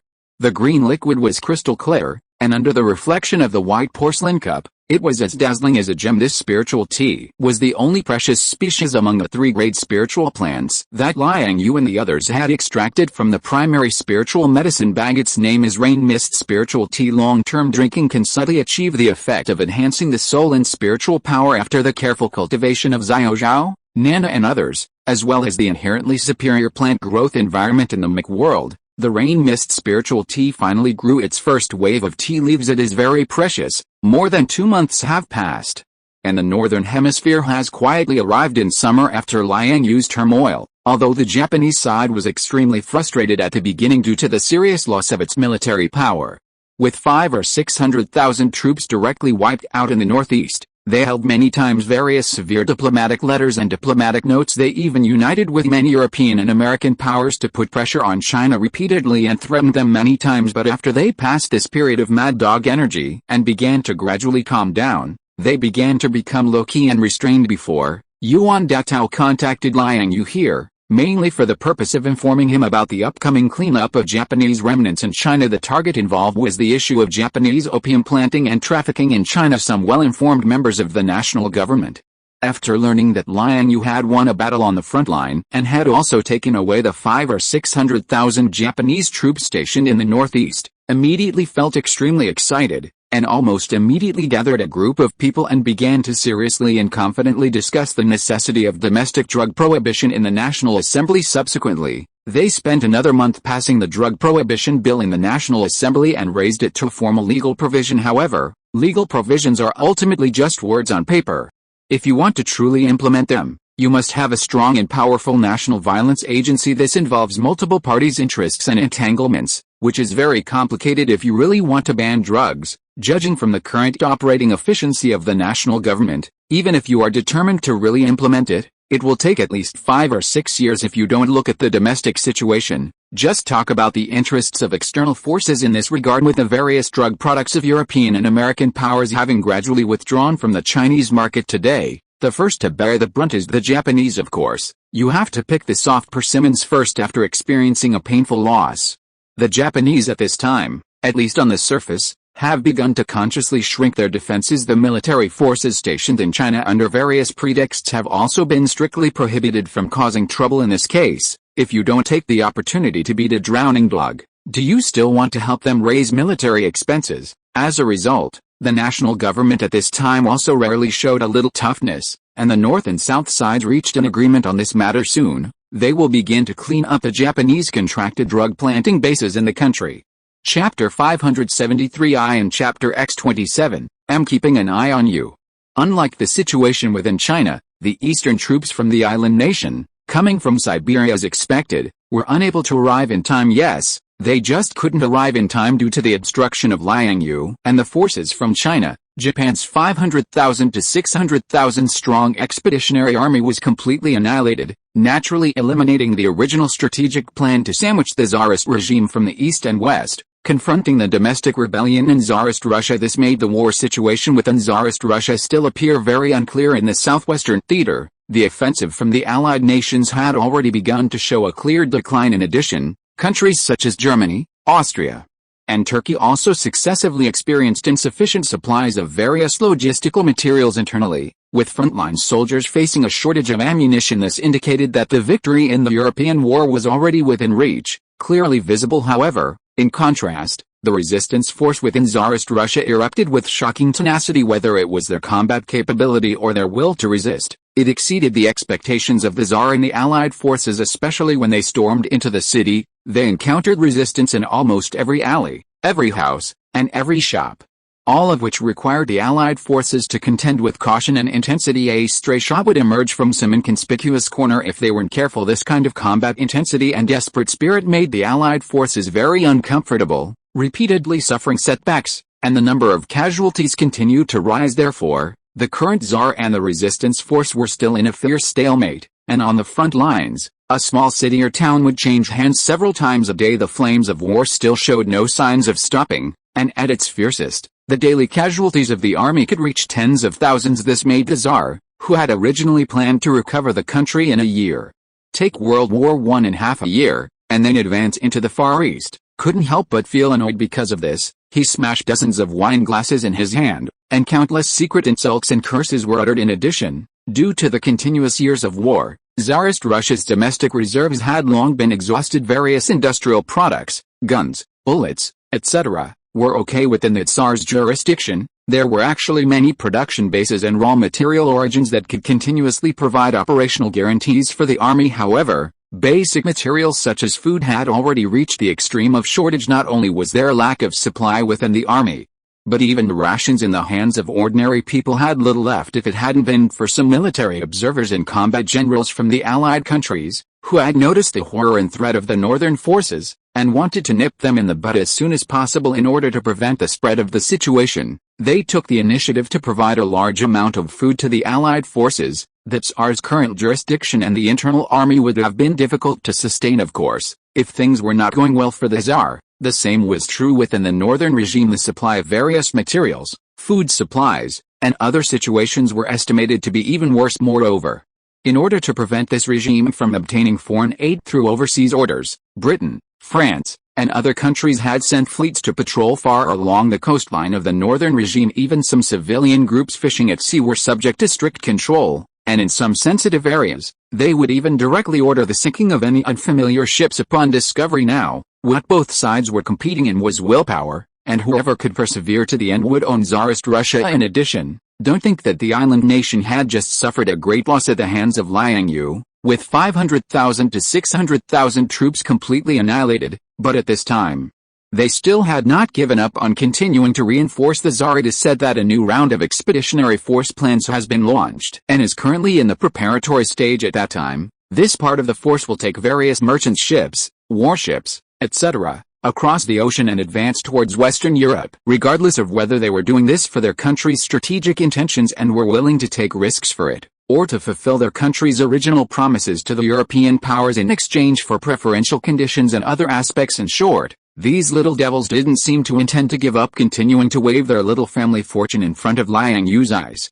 They were really going to work hard in order to get ahead. However, Liang Yue certainly wouldn't let them have an easy time. When he communicated with Yuan Datao before, he had already told him to pay attention to the movements of this troop transport fleet, and once the expeditionary force officially set sail, he should notify him as soon as possible. No matter what the islanders were planning, Liang Yue would not let them succeed anyway. Taking advantage of this free time in between, Liang Yue and the others returned to Zhanbi City, located on the shores of Lake Baikal. They redecorated and adjusted this small city that was built on a whim, and then everyone temporarily settled down here. While Liang Yue began to quietly sort out the gains he had made recently. Soon, another 3 months passed, and Liang Yue's research on his cultivation method had already taken initial shape. With the increasingly proficient application of the Green Lantern Ring, he had now begun to more deeply contact and understand the essence of the so-called Earth's life energy. This undoubtedly provided quite valuable experience for Liang Yue's path of creating methods and cultivation. In addition, the shape and structure of Leihomu itself, as well as its natural ability to absorb energy from the earth and the heavens, almost instinctive, also gave him a lot of inspiration. Strictly speaking, Liang Yue's process of creating methods can be declared successful. So far at least, he had explored the creation of cultivation methods from the foundation establishment stage to the condensation of the golden core, and achieved a step-by-step, gradual, and orderly advancement model. But even so, Liang Yue still felt that it was not enough, and he was still trying his best to polish and examine some of the omissions and areas for improvement in this stage, not to mention perfection, at least to improve the purity, power, and understanding of energy as much as possible on the original basis, and to increase a possibility, were all goals he was striving for. This was not Liang Yue being self-demanding. It was really because the next stage of cultivation was too important. Think about those great powers of heaven and earth in myths and legends. Almost every existence that shook the past and shone on the present would regard the golden core stage as an important note in a cultivator's life, the so-called swallowing a golden core into the abdomen. Only then do I know that my life is not up to heaven. The golden core is almost a common realm in all immortal cultivation systems. According to Liang Yue's understanding, the realm after this is not that all cultivation paths will choose to break the core and form an infant. In fact, cultivating a golden core from beginning to end is the mainstream route in the classical immortal chivalry system. What is pinned on it is all the power, good fortune, and life of a cultivator. Therefore, the early preparation and accumulation work for condensing a golden core is naturally extremely important. and Liang Yue cannot be careless in the slightest. If you are listening to this novel on a channel other than Fanfic World, it means it was downloaded and re-uploaded without effort. We warmly invite you to visit our channel, Fanfic World. There you will find the original version of this story and many other novels of various genres. We look forward to seeing you dive into a world of incredible novels. Chapter 574 Wonder Woman suddenly appears. One day in October. On this day, Liang Yue, who had just returned from the Indian Ocean, seemed a little restless, finding it difficult to calm down and continue his devoted research into his cultivation methods, so, on a whim, he decided to go out for a stroll. Calculating the time, it was now the end of World War I. Apart from some sporadic resistance, most areas on the European battlefield had already determined their victors. In that case, the matter of the mother box should have been settled and sent to the church in Austria. Liang Yue should indeed make a trip to get this planned DC artifact into his hands as soon as possible. No sooner said than done. The next moment, this guy drew a circle in the void and stepped into the European continent. Unlike the situation in Europe, which was becoming increasingly clear and rapidly approaching its end, officially concluding in another month according to historical progression, Tsarist Russia was still in the throes of war. The Tsar and another domestic force were doing everything possible to launch fierce offensives against the territories occupied by the other side to achieve victory in the war. Both sides had completely disregarded everything, even though the battlefield was their own country, even though the cities and homes being attacked and destroyed by the army were their own. They were still relentless under the cover of endless artillery fire. Every city, town, village, and even any place that might harbor enemies, be used as a bunker or fortress, and obstruct the attackers. As long as it was within the combat zone, everything would be indiscriminately flattened. This was the experience the two armies had gained with blood. At this time, the war in Tsarist Russia had entered a fever pitch, with both sides fighting desperately, regardless of losses or costs. In terms of fighting will, the northern regime, which had successfully mobilized the broad masses of the people, was undoubtedly superior. They could be described as a nation of soldiers. In some fierce combat areas, women carrying guns were almost everywhere on the Tsar's side. Although his organizational ability was much worse, he was fortunate to have the support of the Allied forces behind him. All kinds of ammunition, firearms, artillery, and food, virtually all the materials that had been withdrawn from the World War I battlefield or had not been used up, were supplied as if they were free. As the situation in the European war became increasingly clear, more and more Allied members began to transfer their own combat troops to Tsarist Russia. It could be said that the more tenacious and belligerent the northern regime appeared now, the more the Allied commanders wanted to kill them. A fleet that was considered enormous in this era was swept into the sky by the tornado. After several ups and downs, it eventually sank completely. Whether it was ships, warships, or the soldiers, civilians, and supplies they carried, all were submerged in the turbulent sea. However, due to the suddenness of the event and other reasons, the Japanese mainland and the Allied members on the European battlefield probably haven't had time to learn of this news. Yet I don't know how the Japanese will feel when this maritime disaster is finally confirmed. However, these things have nothing to do with Liang Yue. After all, what bad intentions could an ordinary, promising young Taoist have? Natural disasters, typhoons, El Nino, etc., occur many times every year on Earth. Even the Japanese themselves worship and pray to the so-called divine wind kamikaze. At the time of the incident, Liang Yue was still guarding the cold Siberian wilderness. A meteorological event that occurred far away on the equator has nothing to do with him. Stepping into Western Europe, the scene that met his eyes was still one of war clouds and smoke. The surrounding area was filled with smoke and dust. The surging flames and dust mist had painted the entire world in a grayish-white color. This was quite different from what Liang Yue had expected, where the war had already entered its final stages, with one side advancing triumphantly and the other side being demoralized, collapsing at the first touch, and only caring about fleeing for their lives. A large number of soldiers were still facing each other in the trenches. Even during the break times agreed upon by both sides, one or two stray bullets would occasionally be fired at the other side. Many soldiers were on high alert, cautiously poking their heads out of the trenches, their guns pointed straight, and nervously observing the situation on the opposite battlefield. Liang Yue was sure that if he hadn't been prepared and entered with an invisibility spell, a suddenly appearing figure would definitely become the target of concentrated fire from both sides. However, at this moment, a figure suddenly emerged from a trench on the side. She was wearing a headband, half-body armor, bracers, a leather skirt, greaves, a long sword and rope hanging from her waist, and a round shield on her back. Her steps were unhurried, Her eyes were brave and fearless, and her hair flowed like waves as she moved. Faced with a bullet rushing straight at her, she simply blocked it with a wave of her arm, turning it into a scattering burst of sparks. If Liang Yue wasn't mistaken, this person, this attire, was none other than Wonder Woman Diana herself. This is too coincidental. Protected by a full set of divine artifacts,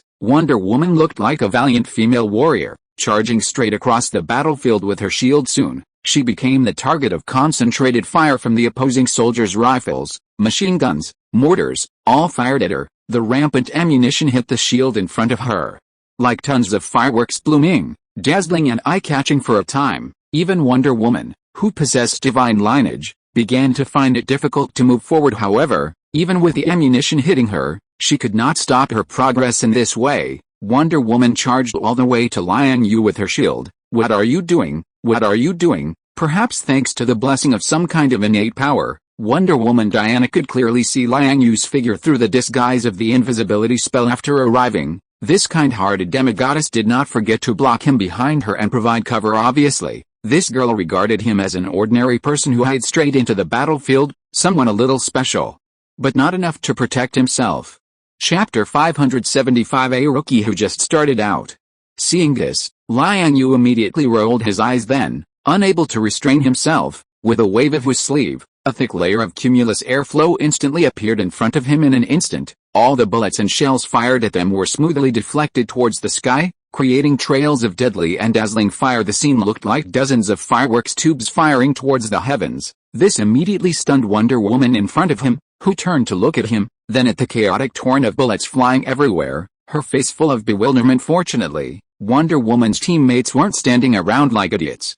Taking advantage of the opportunity when the two attracted the firepower, they immediately rushed up, using the battlefield cover to launch a counterattack against the enemy. It must be said that by the later stages of the war, those who survived were often the elite.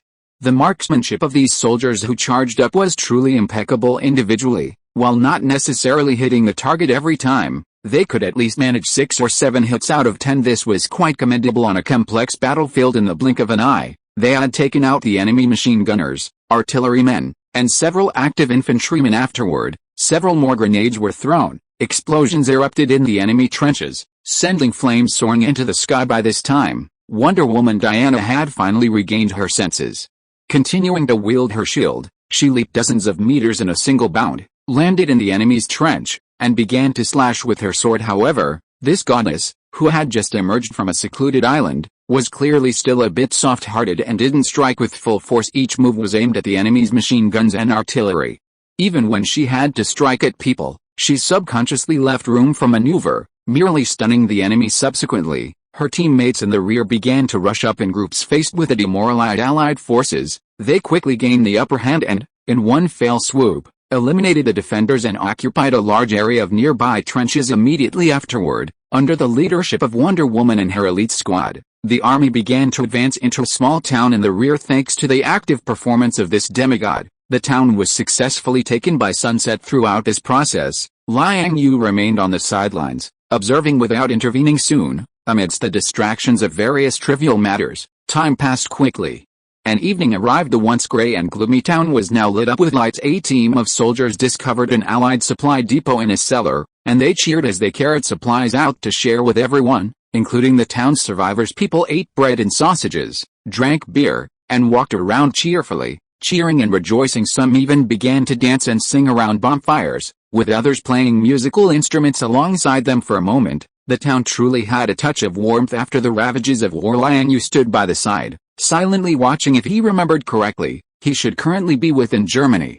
When determining the spatial coordinates earlier, he had specifically aimed for this region. As for the exact location, Liang Yue wasn't too clear beforehand. After all, he hadn't bothered to record the names of the settlements corresponding to the spatial coordinates. However, with the appearance of Wonder Woman, the location could probably be determined now. The town before him should be a village called Fair Antardenois, and just a few kilometers away was the German High Command. According to the plot, a ball would be held there tomorrow night. At that time, Wonder Woman Diana would perform her famous scene, entering the dance with a sword on her back. Hey, what are you laughing at? In the second floor space of a clock tower that was now just ruins, Liang Yue was sitting beside a self-contained magma furnace, having just brewed spiritual tea. Wonder Woman emerged from the stairwell, accompanied by her good friend Steve, who is in the almost lovers stage, nothing, just thinking about something happy. Sit. As he spoke, Liang Yue pointed to the 2 seats prepared in advance next to him, then took out 2 cups and poured tea for them. Thank you. After the 2 sat down, they subconsciously picked up the fragrant teacups in front of them and smelled them. After taking a sip, Steve was immediately immersed in intoxication. Although Wonder Woman also felt amazed by the spiritual tea in her hand, she quickly recovered. Then, looking at him with curiosity, she asked, "You seem very special, but not like me. Who are you?" "My name is Liang Yue, from China." "My name is Diana, from Themyscira." "My power doesn't come from bloodline, but from cultivation." Of course, there are also some who are born with certain awakened abilities. People like me are called inhumans in our place. Inhuman, different from ordinary people, possessing special powers. It seems you don't understand this world. Yes, I only recently came out of Themyscira. Our Amazon tribe has always lived there, isolated from the world. Since I was a child, I haven't had contact with anyone from the outside until one day, Steve crashed in with his plane looking for something, said to be from beyond Earth. Faced with Steve's inquiry, Liang Yue didn't deliberately hide anything.